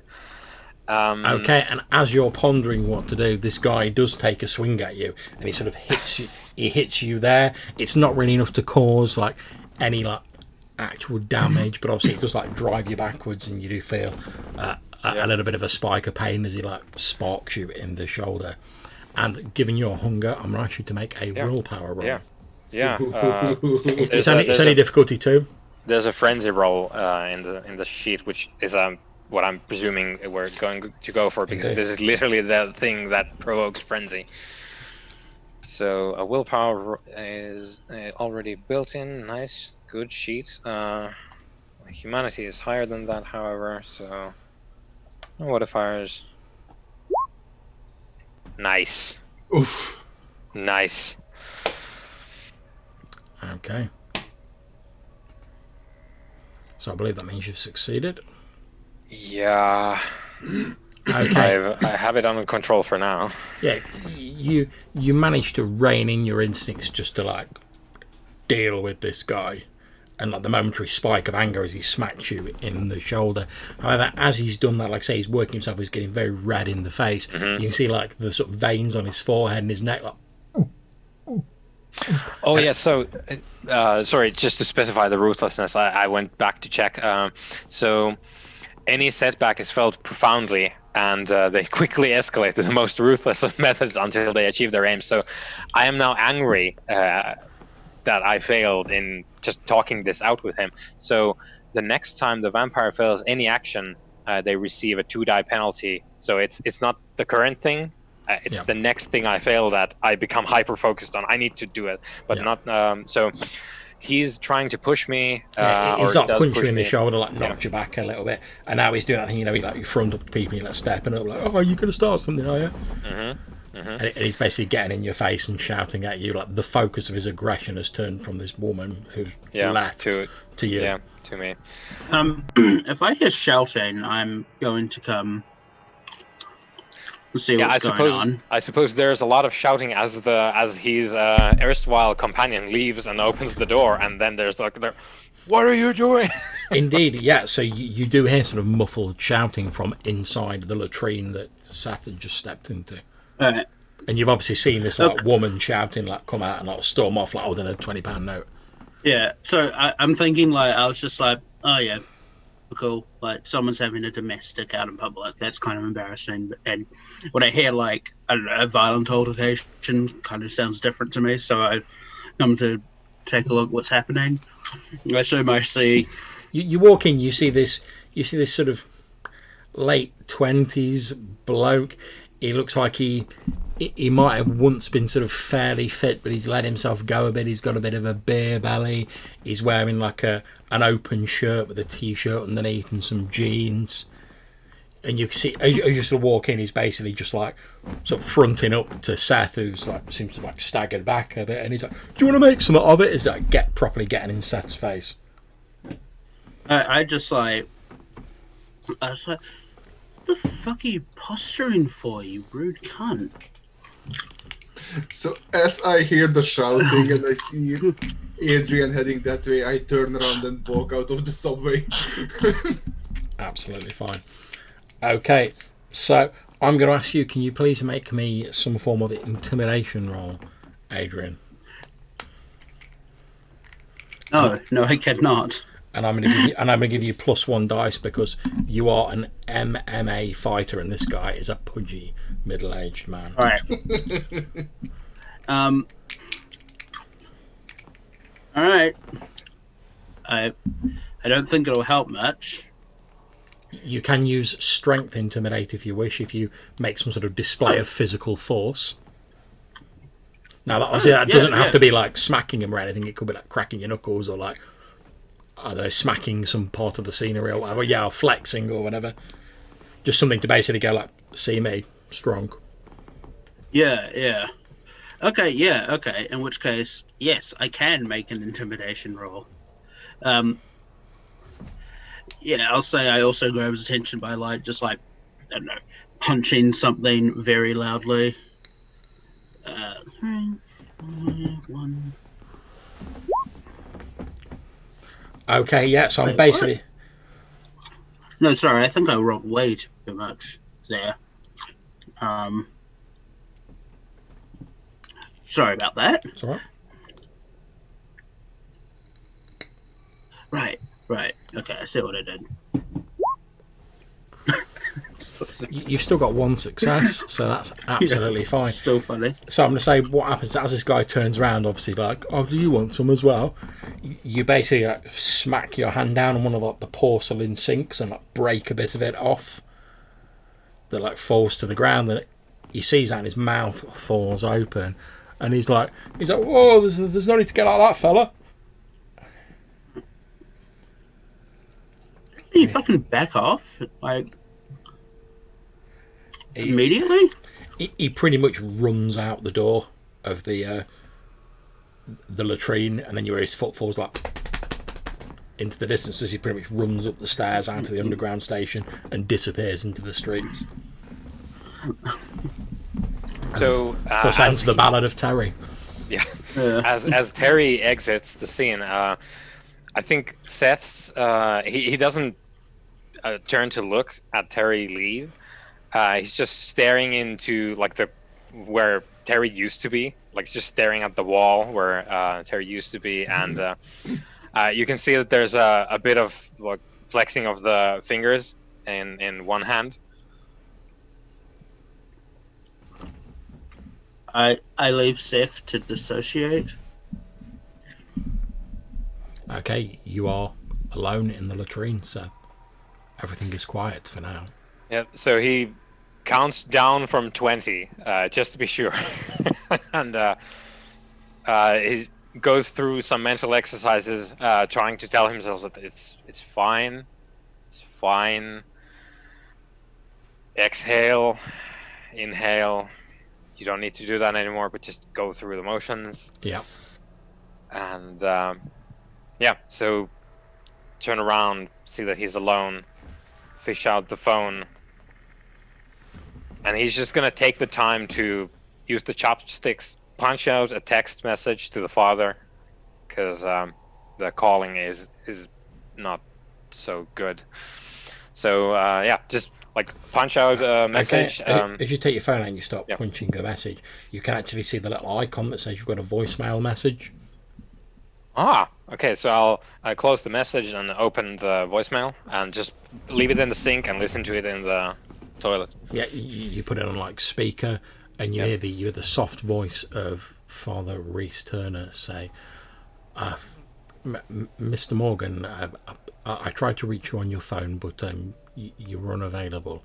I know you don't like me calling on this number, but I've had a rather concerning incident at the church. I was wondering if you'd be able to meet me at your earliest convenience, obviously."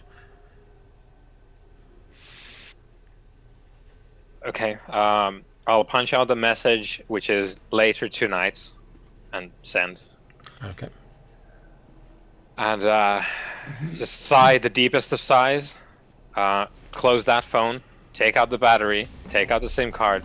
Put the whole mess in a pocket, and I'll go try and find Adrian. I'm outside. Yeah, it's not difficult to find your coterie mates. I'm just there with a packet of Haribo, like, did I miss anything? No? No, just some loser posturing. Anyway, we should probably go meet up with Supernova. Yes. Okay, so where were you planning to meet up with Supernova? I'm standing just upstairs, really. Yeah, so away from the subway. as the rest of you guys walk up the stairs out of the underground station, you can see Supernova just sort of like, I don't know, smoking a cigarette or whatever, stood at the top of the stairs. The wind has started to pick up a little bit, and there's bits of like newspaper and detritus blowing across the streets. You can see that as the evening's sort of wearing on, people have just started to like, people who are like going out for the evening have just started to like come out, and you notice like a few people sort of out on the street like dressed in their sort of clubbing wear. No one's paying you guys particular attention. That's See? good. This is why we don't go to subways. Is it exactly why we don't go to subways? Good snacks, though. Well, I'm glad at least one of us is having fun. What's next? Yeah, I think we should look at Astro Club. Make sure nothing shady's going down too close to home.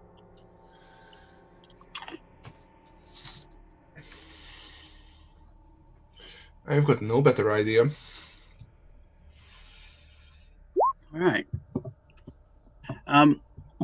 As we're leaving, John, can I make some sort of roll to like figure out like if you literally wanted to avoid like CCTV footage and you were going to murder some people, would it be possible to like just avoid that with without any supernatural means? It's you don't have to make a roll for it. You will you will live in London. You will know the mad amounts of CCTV cameras everywhere. But you know that like, if you were going to, obviously supernatural means is a different ball game. But you know that if you were trying to do it using just mundane means, it's technically possible if you had the right amount of knowledge about CCTVs in a particular area. But you'd have to have it'd be very difficult, and you'd have to have a great deal of knowledge about a particular area. Interesting.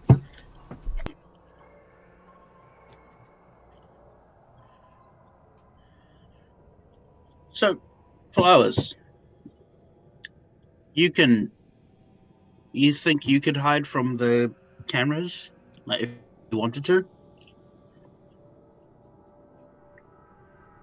I mean, yeah. And how long ago were you embraced? Not too long. Yeah. Okay. So I was just thinking about something. All right, let's head to Astra Club. You guys have all been embraced for like a couple of years, so you know about you're a vampire, you know all the basics, but it wasn't long enough for your sires when they were about to like introduce you to vampiric society, which is probably why you escaped the notice of Operation Antigen. Obviously not in your case, Seth, but the rest of you, because you were very young vampires, you weren't like a blip on their radar effectively.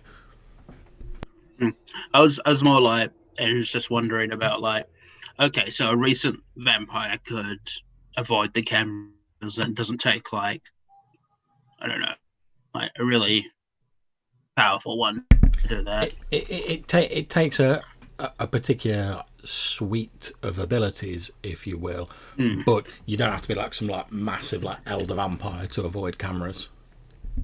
Right.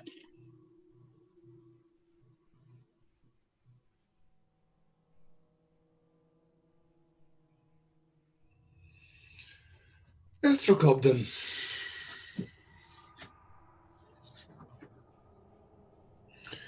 So as we get back there, I'm going to check with the head of security.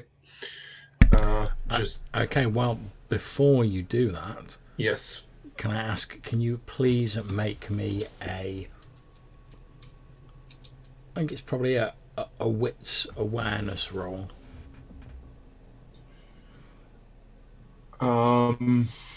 Okay.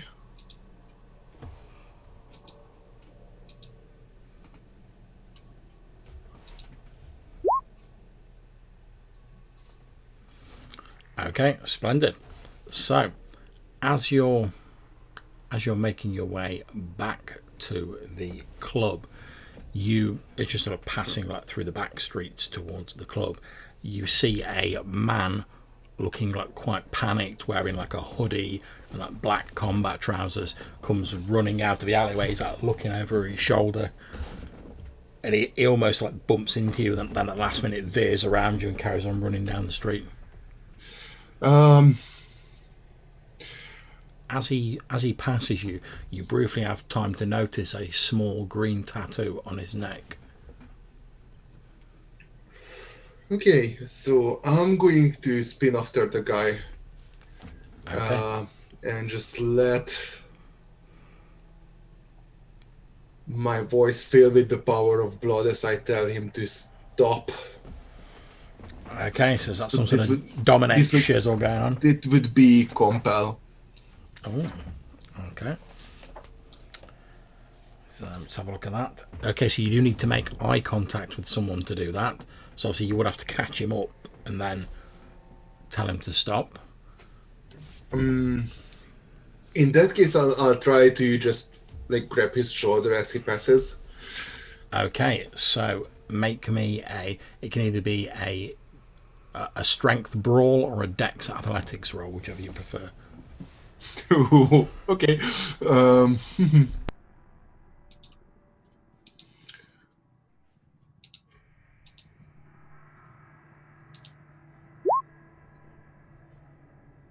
I don't think it's rolling the right number of dice. It's fine, we'll go with it for now. Okay, so you've got a success, that's absolutely fine. So as this guy's as he's like veering to go round you, you grab hold of his shoulder and sort of spin him round, which momentarily like causes him to face you and like arrests his flight, because you sort of spun him round, so he's like on the back foot. So now I tell him to stop. Okay, that's absolutely fine. So, using your mental powers of dominate, you shout stop. There's no roll required or anything like that because he's not prepared. So as you said that, he literally sort of like stops in place. Where are you going, friend? It's like, look, look, I was just selling some skag out the back of the club. Look, I didn't have anything to do with it. Honest. Define skag. You know, skag, drugs. All right. You can see he's sort of like he's obviously like going like that, like trying to move off, but you've commanded him to stop, so it's like his feet won't move. I'll look at him once more and just tell him to forget. On you go, pal. Okay, his face sort of clouds over and he starts drifting away from you down the street. Now, whilst this is going on, Seth, Flowers, and Adrian, obviously you were approaching the club as well. You've seen Supernova's taken off after this guy to like grab him. As the three of you are sort of looking the other way down the street, you can see a young woman stood in the alleyway like, looking down at something in a pile of rubbish, and she's like,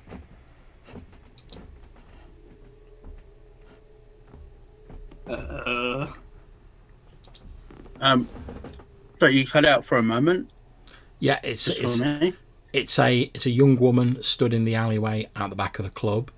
She's like looking at something in a pile of rubbish with a look of horror on her face. Like her mouth's open, like she's trying to scream, but no sound's coming out. She's like, Yeah, I run over there. okay. You run over and you can see that she's looking at the body of a young woman like, lying in the trash out the back of the club. The body is extremely pale. There's like blood splattered around it, and she's obviously seen it, and she's like, you can almost see the scream like bubbling up in her and waiting to burst out. I get in front of the body, so she technically can't see it, hopefully, and I say forget. Okay. Wait, actually, no. No. Yeah, no. I just say forget. You say forget, and her face goes slack for a few moments, and almost like a fog descends over her, and then she looks around a little bit confused, and she's like, obviously can't see the body because you're in the way, and then she looks at you, and she's like, oh, hey, where did that guy go? And you see she sort of looks down that she's holding some £10 notes in her hand. He went back into the club. Oh right, okay, thanks. And she starts making her way back into the club. Kind of like awkwardly, like kind of like pull my jacket out to make sure she doesn't get a glimpse of the body. And then when she's gone, I immediately turn around, like see if there's any signs of why, how. Okay, as you pull some of the rubbish out of the way, you can see this woman, basically there's like a huge gaping wound in her neck, and most of the blood that's around has presumably come from there. Her skin is pale, almost deathly white. She's wearing pretty much standard like clubber gear. The body's actually still a little warm, so it must have happened not too long ago. So I'm kind of imagining we're in like an alleyway and these quite semi-tall buildings. Since I probably have some cover, I'm gonna try to like actually climb to the top of a building to see if I can get a good vantage point to see if I can see suspicious blood-soaked figure running away. Okay, so you start climbing up the building. Flowers and Seth, obviously you've also seen what's just occurred. What are you two doing? Can I make a check to work out a slightly more accurate time of death? You most certainly can. You could make an intelligence or a wits medicine roll. Intelligence medicine. Okay.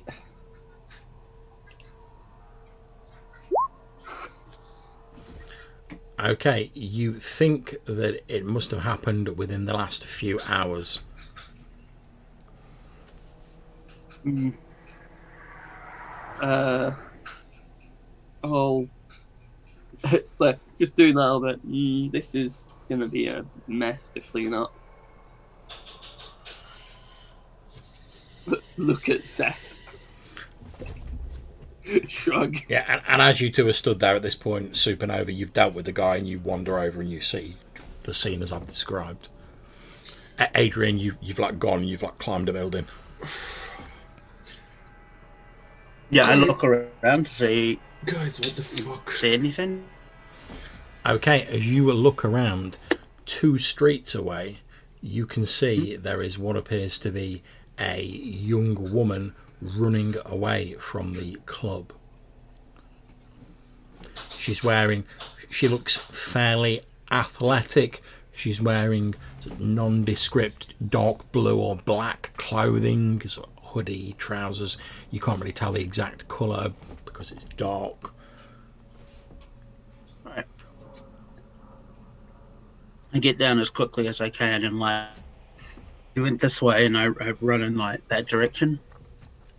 Okay, so anyone who is running after Adrian, can you please make me a stamina athletics roll?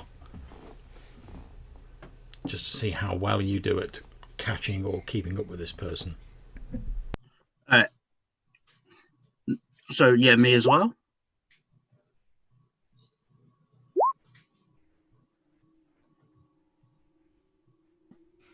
Like half a street in, I was there like, oh, got a stitch. Oh, regretting all the Haribo. Okay, Supernova, are you going as well, or?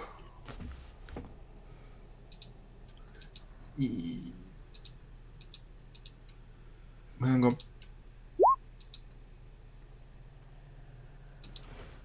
Okay.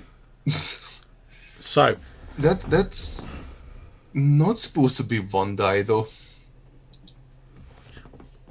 It wasn't. It was 3. yeah, it was 2 hunger dice and 1 normal dice. Oh, okay. I see. Okay, yeah. No problems. We're all getting used to the system, so we're going to have questions like this. Yep. So if anyone's confused about anything, please don't feel worried about asking. Because if I don't know, I'll probably ask Johannes, and if he doesn't know, we've got the books. So Yep. no We'll problem. do some research on the fly. Indeed. So, Adrian, you leave everyone eating your dust. You are like... Are you actually climbing that? Did you say you were climbing down from the building, or are you literally like running across the rooftops?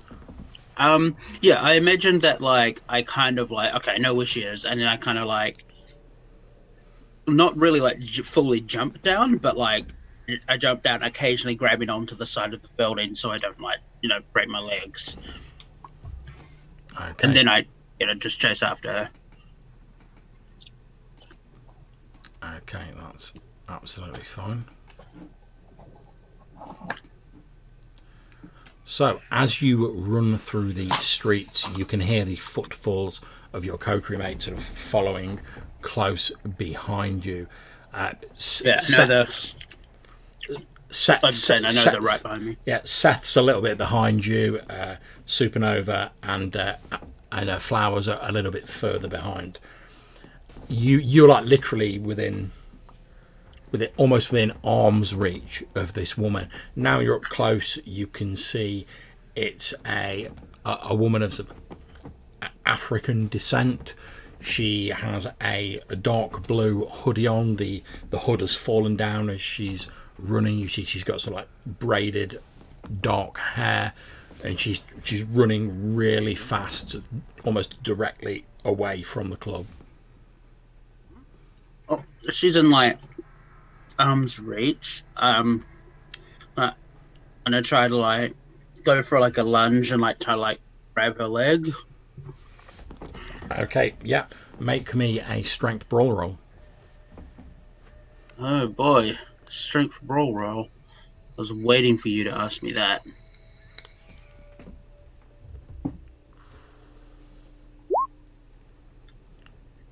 Okay. That's 5 successes. Okay. So, yeah, you well, describe how you grab her and trip her up. You can arrest her escape as you see fit. Yeah, so like once I'm close enough, kind of like Brazilian Jiu-Jitsu style, I like, grab one on her legs and go for like a lift it up, going for like a takedown, and then I like go to pin her. Yeah, so you start to pin her, sort of pushing her down to the floor. Do I notice blood on her? Now you're closer, you can indeed see there is blood on her dark hoodie top. You can actually see there's blood around her face as well. Obviously, you couldn't see it previously because of the dark colour. However, as you're wrestling her down to the floor, like she's a lot stronger than she looks. Huh. Okay. I'm gonna try to like properly like subdue her. Like, there's no point in like if they're kindred, there's no point in like choking them out. But I'll see if I can try to get them in like an arm lock or something, and like kind of apply pressure there. Okay. So you start trying to get into an arm lock. As you're grappling with it, Seth, just as you come round the corner and you see this sort of grappling and this tussling going on, the woman that you're grappling suddenly like leaps up about a metre into the air, sort of like trying to throw you off. Adrian, like with you on her. Mm-hmm. But you've because of the success in your previous role, you've well and truly grappled her. So as she falls back down, you're pretty much like on top of her, sort of pushing her down to the ground. Right. Okay, in which case I'll like try to like just focus on pinning her, and I'll like move over and I'll say like, keep struggling and you're dead. Okay, so you manage to incapacitate her, giving your three coterie members time to catch up with you. As you all arrive on the scene, you can see Adrian sort of like with her arm, this woman's arm twisted up behind her back and her leg lifted up, sort of forcing her down to the ground, saying, look, keep struggling and you're dead. You see she's sort of struggling a little bit, but obviously, Adrian, you're used to like getting people in the lock and doing the takedown, so she's not really got a chance of escaping.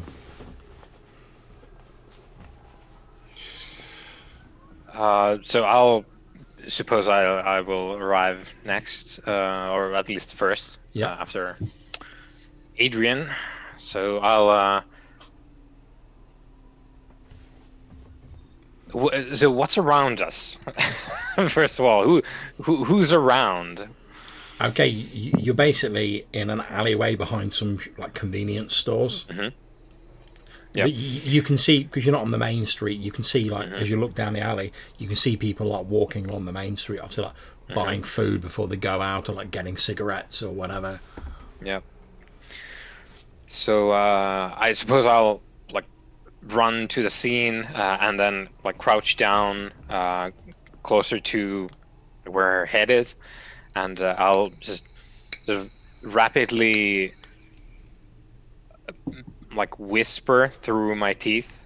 It's like, you need to stop struggling and whatever clown business you are going to conduct here, and you need to talk to us. Okay. Her struggling slowly subsides, as partly because of your words, partly because she's realised by now that she's not getting out of this lock that Adrian's got her in. And her struggling slowly subsides. As it does so, you both clearly notice that obviously if she was mortal, she'd be breathing quite heavily due to the exertion, but she is not. Well, what's your name? Says Amanda.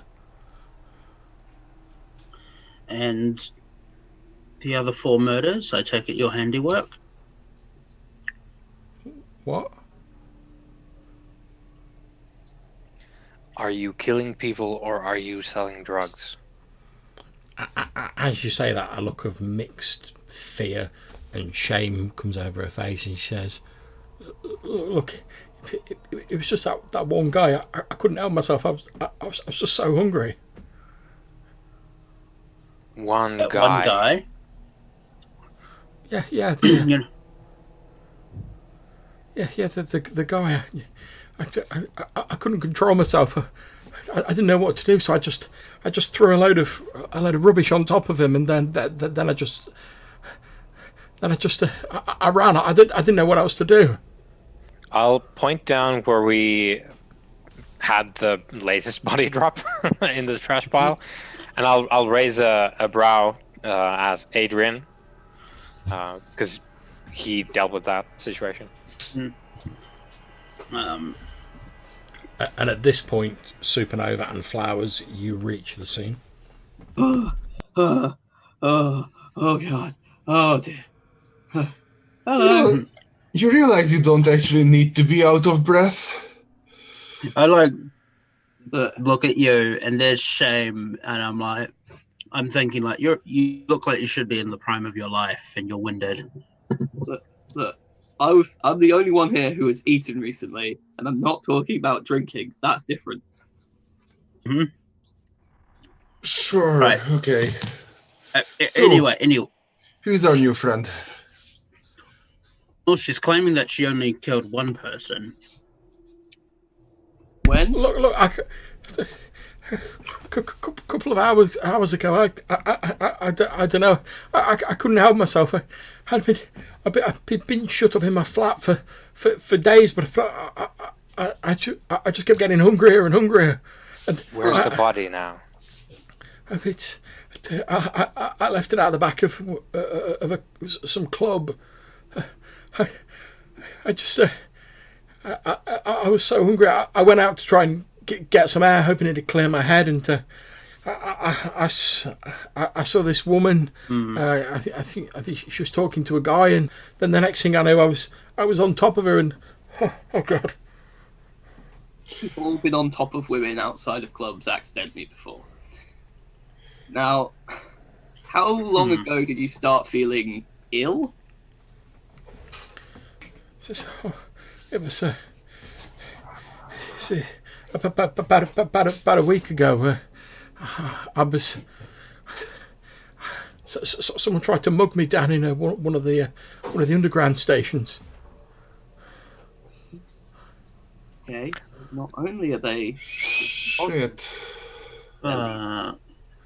Do you know what this person looked like? Let's not talk about any of that here. He had a really ugly face. It was also like shriveled up, like a fucking walnut. And I don't know. He must have drugged me or something.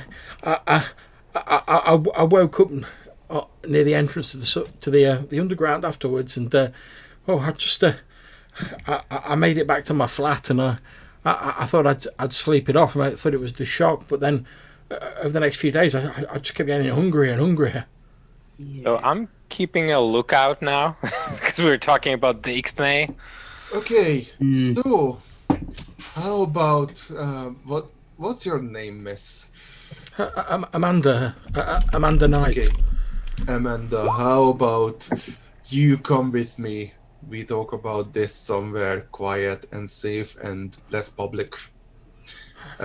Seth and Adrian, can I get you to deal with a number of emergencies here before the night's out? What emergencies? What do you think? I mean, there is a body. Do you Several know? bodies now. Yeah. We need a van and plastic bags. So, Adrian, you're the money bag, get the van. Seth, you're the expert on this, so Yeah, I can You're- drive. you're expert As you're talking, the woman Amanda's sort of like continuing to like babble like she genuinely seems like she's experiencing some sort of shock. She's like, Amanda? I couldn't help myself. Amanda? I tried everything. I even went to see my priest and confess, but I don't know what happened. And then she sort of holds her hands up as almost in a pleading gesture. Then she realizes there's like blood all over her hands and her forearms. She's like, oh! Amanda, keep your cool. Keep your cool. Listen to my voice. You'll be all right. Just take a few deep breaths. I realize you don't exactly need that right now, but just remain calm and come with us. We'll answer your questions. Hang on a moment. It's just, I guess, like, let's just take them back to Astro Club. No, let's buy some water or something so they can wash the blood off their hands. Slightly less conspicuous. So, Seth, Adrian, she's sort of following along. If your leader, she's still like. So, Amanda, do you live by yourself? Yeah, good idea. I've got I've not got a very. Oh my god! I've not even called in work. Seika. We'll sort that out in a bit. Yeah, like, I've got a flat. It's not much, but like it's nearby. I take it if you were going for a walk. Yeah, it's not too far. Let's head back there. I think a familiar environment would probably do you good. Hands in pockets while you go. Yeah. She puts her hands in like the front pocket of her hoodie. Like, Nova, do you want me to deal with this, or like, do you want to? Because I'm happy to take her. I think I can explain a fair bit. I think I better go with you. Yeah, probably safety in numbers, right? So I will get Amanda to lead us back to her house. Okay, yeah. So she leads you back to like what's effectively like a small student sort of style flat. Pretty cheap, sort of low rent, fairly run down, and sort of it looks like one of the older sort of lower rent sort of hovels that exist in Barking. And she heads up to the door and she starts like fumbling around the box and she says, "Oh, I think I've lost my key." Like how particularly like dodgy does like this neighborhood look? Does it look like the locks are decent, or No, not at all? Well, I'm just gonna barge the door. Yeah, I'm not even gonna actually make a roll for that. You just like the door open. We'll deal with it in an hour or so. Come on. You lead her inside. It's a sparsely furnished apartment. There's like a settee. Like it's basically 2 rooms. There's like a tiny sort of like cupboard which passes as like the shower room. There's a small bedroom and there's like a little lounge, like a TV, a games console, a small like battered, obviously second-hand settee, couple of like those fold-out camp chairs. Like I'll essentially be like, okay, so I think you should probably take a shower. You're a bit of a mess right now. She nods and goes sort of like still like numbly and goes into the shower room. The door shuts and you hear the like of the water stop. I'll do the thing of like I'll grab some clothes from her room and like essentially open the door, like drop them nearby, close the door and be like, so this is a problem. This is a bigger problem than we thought. Yeah, I know. This is so many problems I didn't want to deal with today. But that's what life gave us, isn't it? If life wasn't interesting, then it would be boring. So, as you say that, there's a scream from inside the shower room. That's boring, wouldn't it? I'm gonna go and stick my head inside. You stick your head inside and you can see Amanda sort of like looking at like the little chipped mirror, and she's got like a washcloth and she's like frantically like rubbing at her face, and you can see that she appears to have 2 sort of discoloured, like almost sort of like rust red patches down either side of her face that you originally thought, oh, it's a blood stain or something like that, but she's like scrubbing at them with this flannel and it doesn't seem like they're coming off. I don't know what kind of check I'd make on working out what clan she is. I'll just do that thing if like I'll go in and just like calm her down, physically just like put the threat outside. It's like it's okay. It's fine. Discreetly wait outside. Yeah, she eventually, so once you've calmed her down a bit, which takes a few minutes, she eventually like gets herself like changed and sort of like walks out, but she's still a bit shaky, a bit in shock. So this is going to sound insane. So you should probably sit down for it. She sort of plonks herself down on the sofa. So first of all, weird question: do you know how to take your own pulse? Yeah. Right. So you know when I said when you got ill earlier because that guy attacked you. Yeah. So you died. If you want, you can check your pulse What? now. Just for some proof. She's Yeah. don't be ridiculous. Do not scream, Like- Amanda. She doesn't scream, but she's like, Okay, so this is a slightly more common occurrence than you think. And like Flowers holds out her own arm so that she can check the pulse on her as well. Like she does so, and obviously not finding a pulse in your arm either. She's like, I don't understand. What's going on? so. You know how vampires are definitely mythological and don't exist at all? Now imagine they weren't.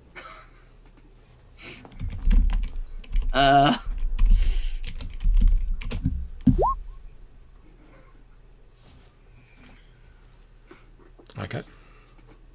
That guy who attacked you,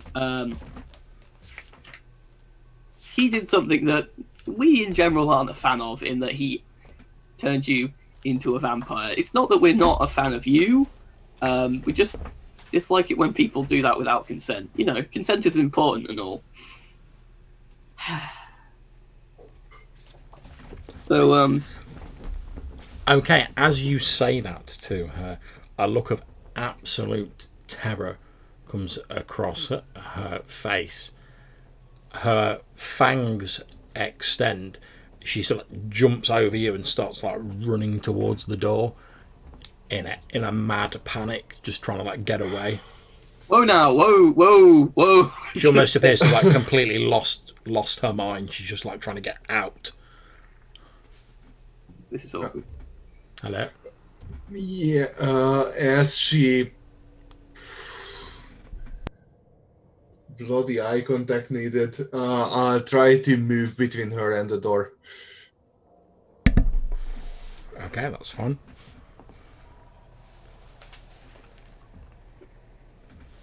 Yep, you move between her and the door. Amanda, I realize this is upsetting. I realize you have a lot of questions. And if you run out on us now, we can't answer them. So sit the fuck down and let us help you. Okay, lost in the grip of this fear frenzy that seems to have engulfed her, she literally like, bodily just like grabs you, Supernova, not in a way to damage you, but just in a way, and hurls you with great strength out of her way. And then she literally just goes and like smashes the door off its hinges just with like her hands. Her entire focus seems to be like getting away and getting out.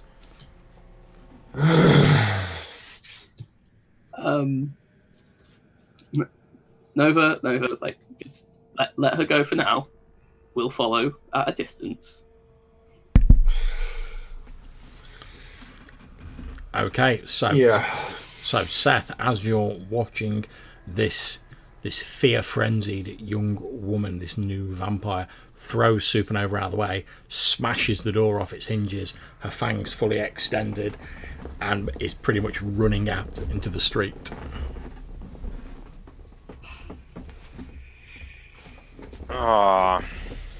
So she is already basically on the street. She's literally in the doorway like now. She's just In like, the doorway. Smash the doorway off, and she's just getting ready to like run out.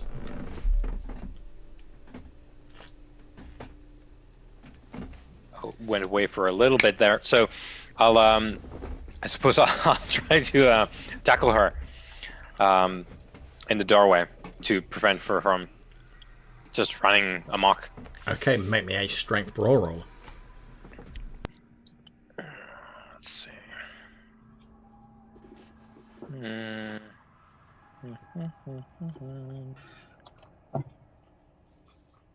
Strength. Oh, critical. So 6 successes. Okay, so yeah, I'm going to say with that number of successes, actually you managed to tackle her shortly before she like smashes the door off its hinges. And it's a messy critical because one of them is a hunger die. So Seth is having a really bad night. So, because I suppose if I'm successful, I tackle her before.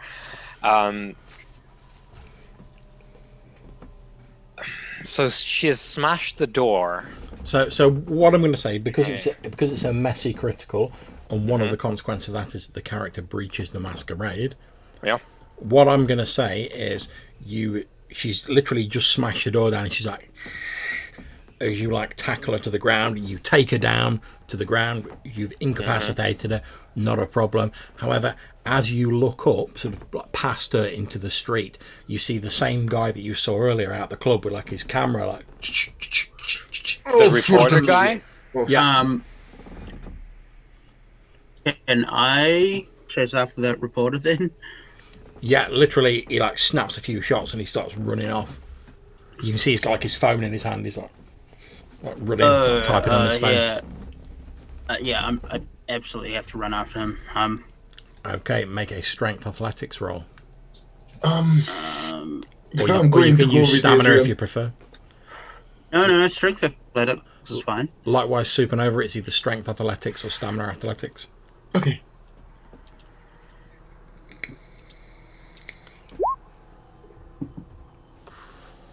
Okay. And for yourself, Supernova. Working on it. Oh god. No. Okay, luckily for you, Adrian is the tower of power that he is. You charge down the street literally before this guy's managed to take like 3 steps. What do? You've succeeded on the roll, so you can incapacitate him or whatever. Basically I'm gonna grab him, like throw him against like a nearby wall. Oh. Smash his camera. As you're doing that, he's like, "You can't stop the press! You can't stop the press! Brutality! I hold his- Brutality!" I hold his mouth shut. I'm also gonna crush his phone. Yeah, I'm done. I'm gonna say, look into his eyes and say, "Forget." Then I'm gonna knock him out. Yeah, you look into his eyes and say, "Forget," and as he sort of his face falls slack, and he's like, you knock him out. Please tell me he didn't have time to post that. Luckily, because of the sheer amount of successes that Adrian got, he managed to get to him before he could like put anything on Twitter or anything like that. Yeah, You can see he'd basically got like a photo that he'd taken on his iPhone, so like queued up, like ready to go. Yeah. Okay. Yeah. I'm gonna take his camera and phone, even though they're broken. Okay. Just off chance that he can recover anything. And I'm also gonna take his wallet, just so when he wakes up, he's gonna be like, Yeah. "Gosh darn it, I was mugged." Alright. I go see if Seth needs help with Amanda. What are you doing with the reporter before that? Because obviously he's knocked out. Are you leaving him somewhere? Yeah. Are you? Yep. Yeah, just leaving him there. Okay, that's fine. You take his wallet. You take all potentially compromising evidence from him, and you just like dump him at the side of the street. Yeah. Was this in like view of like cameras or? Sorry, say again. Was this in view of like street cameras or? Oh, I'll tell you what. Roll me a d6, and I'll say if you get a 1 or a 2, it's in view of a CCTV camera. Jesus Christ. Oh, No, thank God. luckily because you're in one of the scuzzier areas of the borough, There's no CCTV cameras in this back alleyway. You think if he'd made it out onto the main street where like the shops and stuff are, obviously shops have security cameras and stuff, but luckily you managed to get him and take him down before he got there. Right. Okay, thank God. Yeah, so I go to see if Seth needs any assistance. Okay. You head over to Seth. So, is Amanda still in the throes of the fear frenzy? Initially, when you take her down, yes, but after like a few moments of you sort of like restraining her, she does slowly start to calm down. And after a few minutes, she sort of like looks around bewildered, as though she like doesn't really know what's happened. Yep. So I, because she was basically heading out the door. So when I tackled her, I would have rolled out of the doorway so that we're not laying down in front of the now open doorway. Absolutely. And would have just like held on to her until like just to see if she like passes beyond the frenzy. And when she does, like, oh my God, what happened? Did it happen again? I didn't hurt anybody, did I? You didn't. I got you in time. Amanda, I need you to listen very carefully now. This is going to be difficult for you, as you now know. I don't want anything bad to happen to you, and I don't think that is possible until we sort some things out for you. We need to take you to someplace safe. This isn't that anymore. Okay. Can you hold it together for, and I estimate, like, can you hold it together for half an hour? Yes, I think so.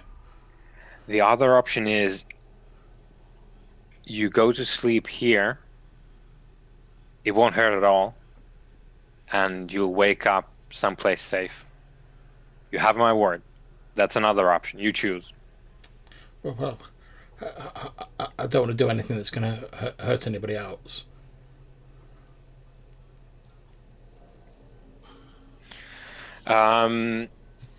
So who's there with Seth and Amanda?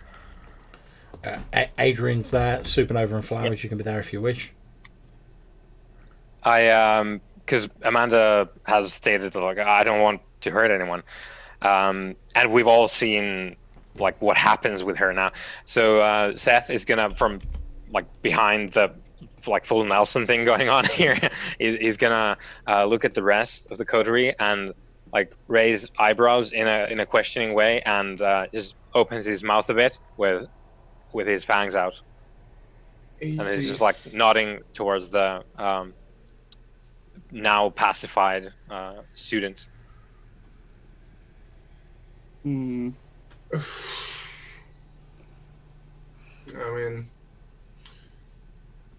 that's a good idea, as long as Miss Amanda here can restrain herself.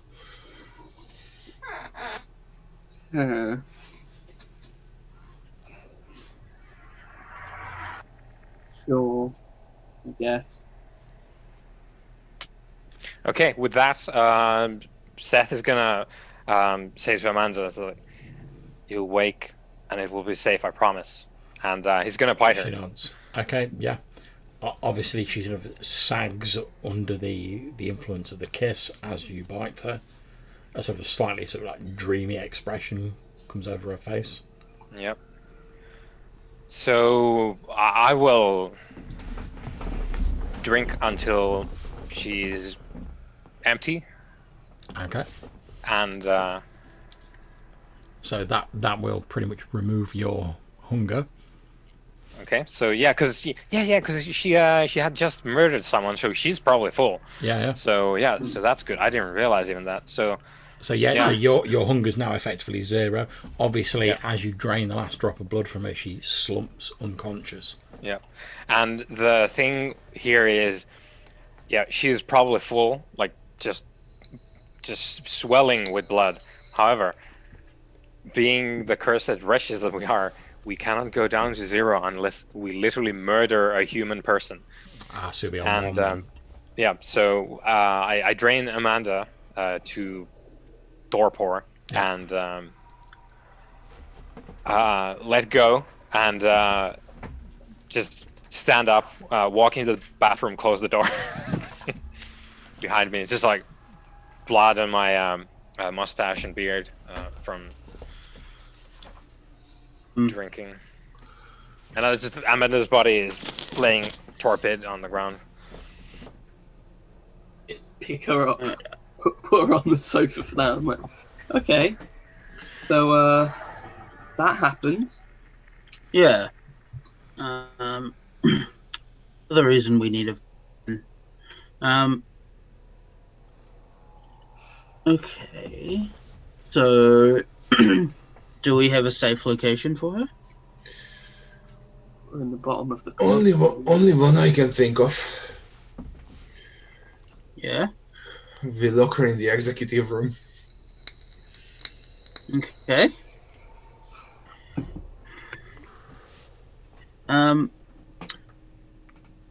Yeah, I can go get a vehicle. Why don't we gather some of her thing? Probably need like a change of clothes and what have you, and they wake up. What is the time at this point of the night? Okay, it's about 11:30 now with all of the travelling and everything that you've been doing. Okay. Yeah, let's get a taxi. Flowers, why don't you gather a few things for her? Yeah. I just finds a suitcase or something, or like a bag, and starts packing it. Yeah, no problem. You actually, as you're sort of searching through her stuff, you think that she must work at like a supermarket or something. You find like a supermarket uniform, and there's a lot of those like bags for life like dotted about. Oh, perfect. So yeah, you fill a bag with some of her stuff. That's fine.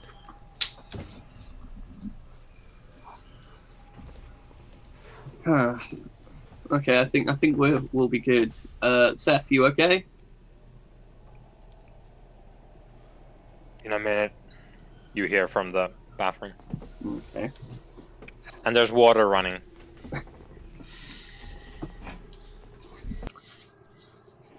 We'll probably have to sort out something to do with this flat as well at some point, but that can be tomorrow's problem, I think. I don't think so. Does she have a landline? Like a phone? She does, yes. Yeah, I'm going to call for a taxi. Okay, yep, not a problem. You told her to be 10 minutes. And assuming you wait for the taxi, 10 minutes later you hear a from outside the front of the... Right here. Flowers, you done packing? I'll pick her up and help carry her outside. Yeah, as you carry her outside, you see the guy waiting in a taxi.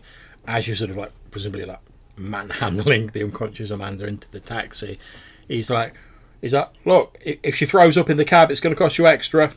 Don't worry, she'll be fine. She's one of those people who always gets knocked out before they get, throw up. Is that right? Where do you want to go anyway? I'll give the address of somewhere like close to the club, but an actual residential area.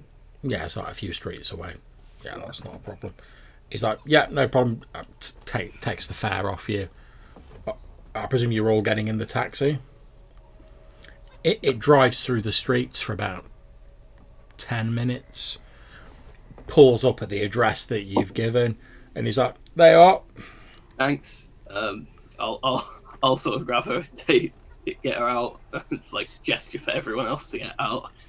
Yeah, I'll get out and pay the taxi driver. He's like, oh, thanks very much.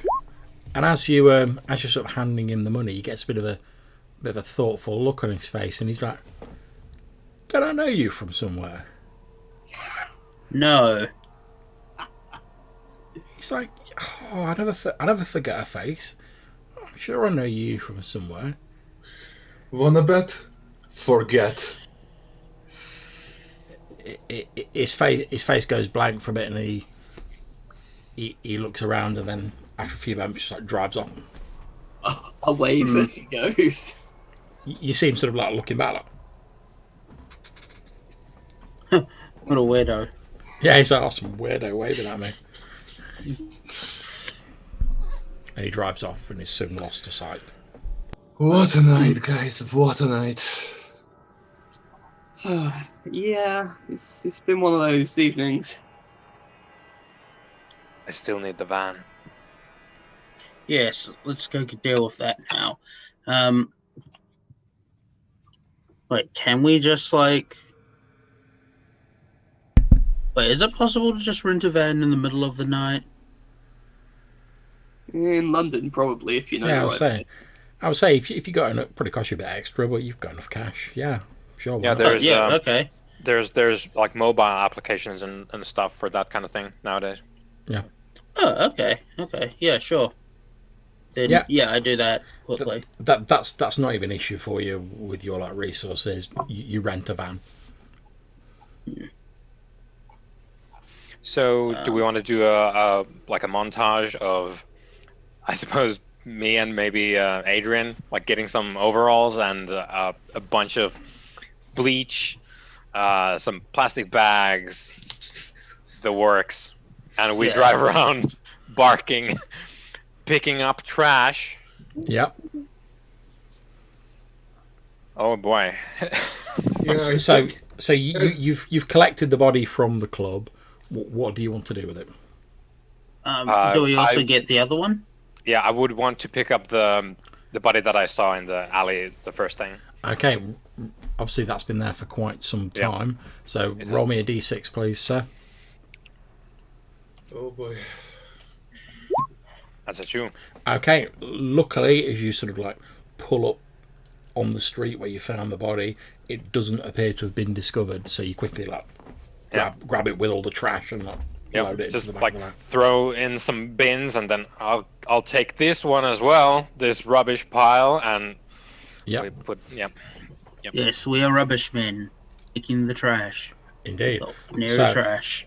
So after maybe half an hour, you guys have got both the bodies and like a metric ton of trash in the back of this rented van. I think it's pretty safe to say that your cleaning deposit's gone, Adrian. yeah. There's gonna be a certain smell, though. I'm gonna put down a metric ton of bleach. Yeah. So That's Yeah. Okay, so what do you guys want to do with these two bodies? so Adrian, there is a particular field Mhm. half an hour that way. We can go there. I have a foldable shovel in the back. I can put them in the ground. All right. Yeah. Let's go. It'll be fairly quick. Seems like a great for them. All right. Yeah. So the idea is drive some distance away, directly away from the center, and field, shovel, pit, bodies in the ground, and that I'm willing to spend the rest of the night doing that stuff and cleaning the van. Okay, that's absolutely fine. You find a field on the outskirts, you bury these bodies, clean the van, get it back. Obviously it's getting pretty late now, so I'm going to assume you guys meet back up at the club, like just to like have a final sort of chat before you also head off to your respective havens and whatever. Yeah. Obviously, presumably you've got the torpid Amanda at the club. Yeah, and I will, as we get back there, presumably because Amanda is still torpid, I will sort of like get everyone's attention and say, so I don't think that it's our place to, well, make, I suppose, the final call on a person such as this. She's clearly more or less caught in the same disaster we all are here. So it doesn't seem right to put her in the ground. I mean, did No. we consider that? I was never intending on doing that. No, Yeah. and it does sound like the actual perpetrator is like she was the victim of the actual perpetrator here. So our options here seem limited, seeing as she obviously cannot function on her own. Like she needs someone's help and guidance. Do we want to pick up this stray? Can we pick up this stray? I mean, at the very least, we need to hear what she might know of her attacker. Well, All she's right. already told us as much as I think she'll be able to remember. Yeah. Maybe, but what if that's not the case? True, but equally, the experience of being forcibly embraced is not a pleasant one to recall. So, pushing too hard too soon will just end up being a problem, and we need to solve that situation. I get that, but we can't let her go because that way she's a risk. No. I am not comfortable with the idea of just being judge, jury, and whatever on this. And I'm not comfortable with killing her again. Shall I So- bring her around? I Want Oh, me to the do way I it? see it. Can't actually bind her. So, there's that thing about consent. I think there's some boundaries being crossed overall in this existence.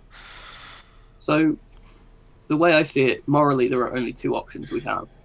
One is we keep her in torpor until we deal with the person who started her. Because having another person who goes around, even if it's accidentally leaving bodies, is a problem. Yeah. So, can we stash her here for the moment then? And I look at Supernova, because presumably we're at the club. We are. I mean, technically we could, but still, what if she has information we can use? I'm in the camp of taking her in. She is as much a victim as we were. So, I can stash her elsewhere if we want to keep her away from the club. I can put her in a safe place. I mean, If we insist on keeping her unconscious, I think we can keep her here. This room is secure. There's All right. no one who would come in here but us. So maybe for the moment then, let's keep her in this state, and if we can find the actual perpetrator, then maybe we'll revise the situation. well, it sounds like we've got a good enough description. Like, the incredibly old, wrinkled sounds. Yeah, Sounds- do we know what clan that sounds like? Like we Yeah. live near there?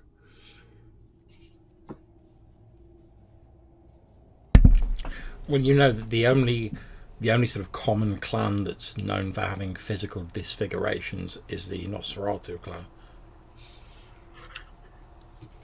Yes. One of the low clans. Now you've all had a chance to see Amanda a bit more up closely. You can see the red marks I mentioned previously. It's almost like she's got two sort of port wine stained birthmarks down her cheeks,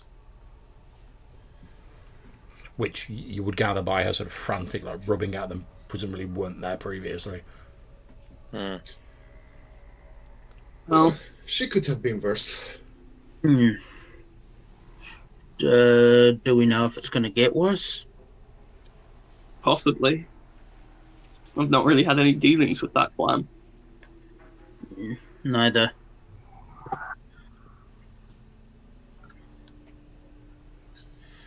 But looks like we're going to have to go find her sire. I've got an idea for that. Yeah.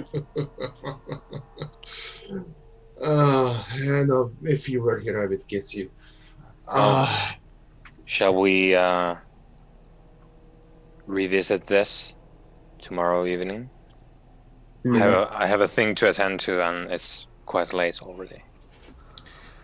Okay, yeah, so we're going to sort of fade out there with you guys planning to meet up tomorrow evening to discuss what you're going to do with Amanda and potentially her sire, if that is indeed the case.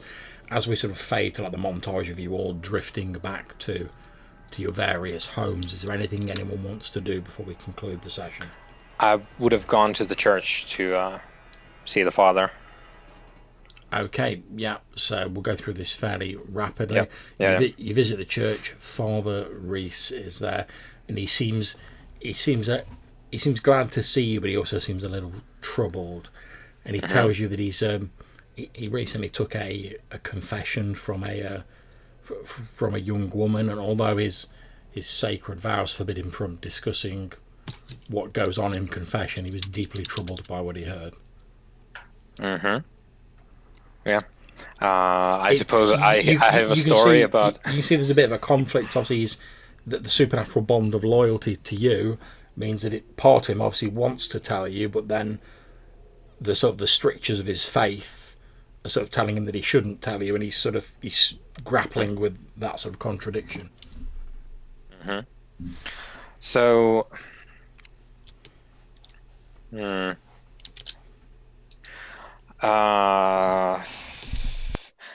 I'm going to tell him that it doesn't matter at the moment. We can talk about it later, and that I would be very grateful if I could spend the evening, rather the day, well, I suppose next evening without interruptions, because I have important business. So he seems whatever he seems greatly relieved when you're saying, Yeah. "Don't worry about telling me about the confession." And he says, "Yes, of course, I wouldn't have disturbed you anyway, but I was so deeply troubled by what I heard." I'm very, very grateful to you, Father, for this. There's something amiss, and I will have to deal with that. We will revisit this later. Until then, don't worry about it. It's fine. Thank you. And you head off on your way.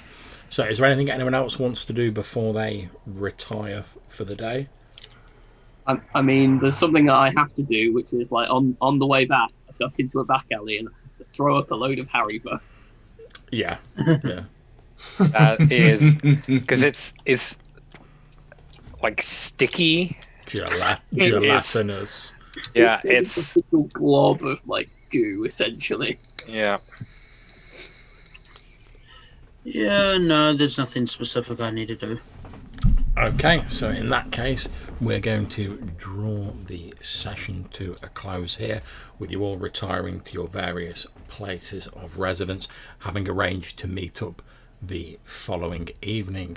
Thank you very much for playing, guys. I hope you all enjoyed the first session. So we're going to go to the experience points, which I've handily looked up.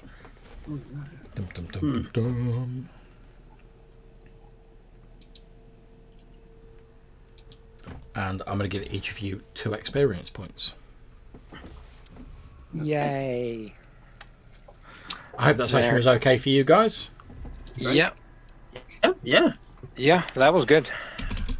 I love that we got to hit on both bestial failures and messy criticals in the first session. Just to see like how absolutely wrong it can go at a moment's notice. Because I almost murdered a man in the subway bathroom next to a cop. And okay, I don't know how much. I don't know how much it describes your character that you actually did both.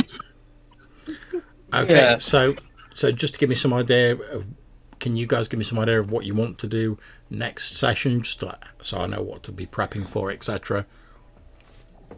What's the plan for next session? We go and kill a sewer rat. I mean, I don't think it's necessarily kill, but it's certainly have a strongly worded conversation. Okay. Yeah, with our fists. Yeah, I think search and discuss is the name of the game next time for what we presume is the sire of Amanda. Yeah. Which I can probably do something with using blood sorcery, and maybe one of my maybe my ritual could come in handy. So I think next time I'm going to be getting ready for all of that. Yep. And well, yeah, I suppose if there's going to be more bodies, then we'll do some more. We'll have to set up a cover business, Ambrose. Like we need like a cleaning guys incorporated. I thought you meant to get rid of the bodies, and I was thinking that you were going to do like a Sweeney Todd thing or something. I mean, you joke, but that's a snack for me later in the field. Yeah. Okay. Oh, It'll right. be great. Yeah. Okay, so I'm going to end the recording here, guys. Obviously, I'm quite happy to chat for a while afterwards. But again, thank you all for playing. Hope you all enjoyed it, and I'm looking forward to the next session. Yep, And very much. to anyone who's watching this in an hour in the future, thanks very much. Take care. We'll catch you all soon. Bye bye. Yeah.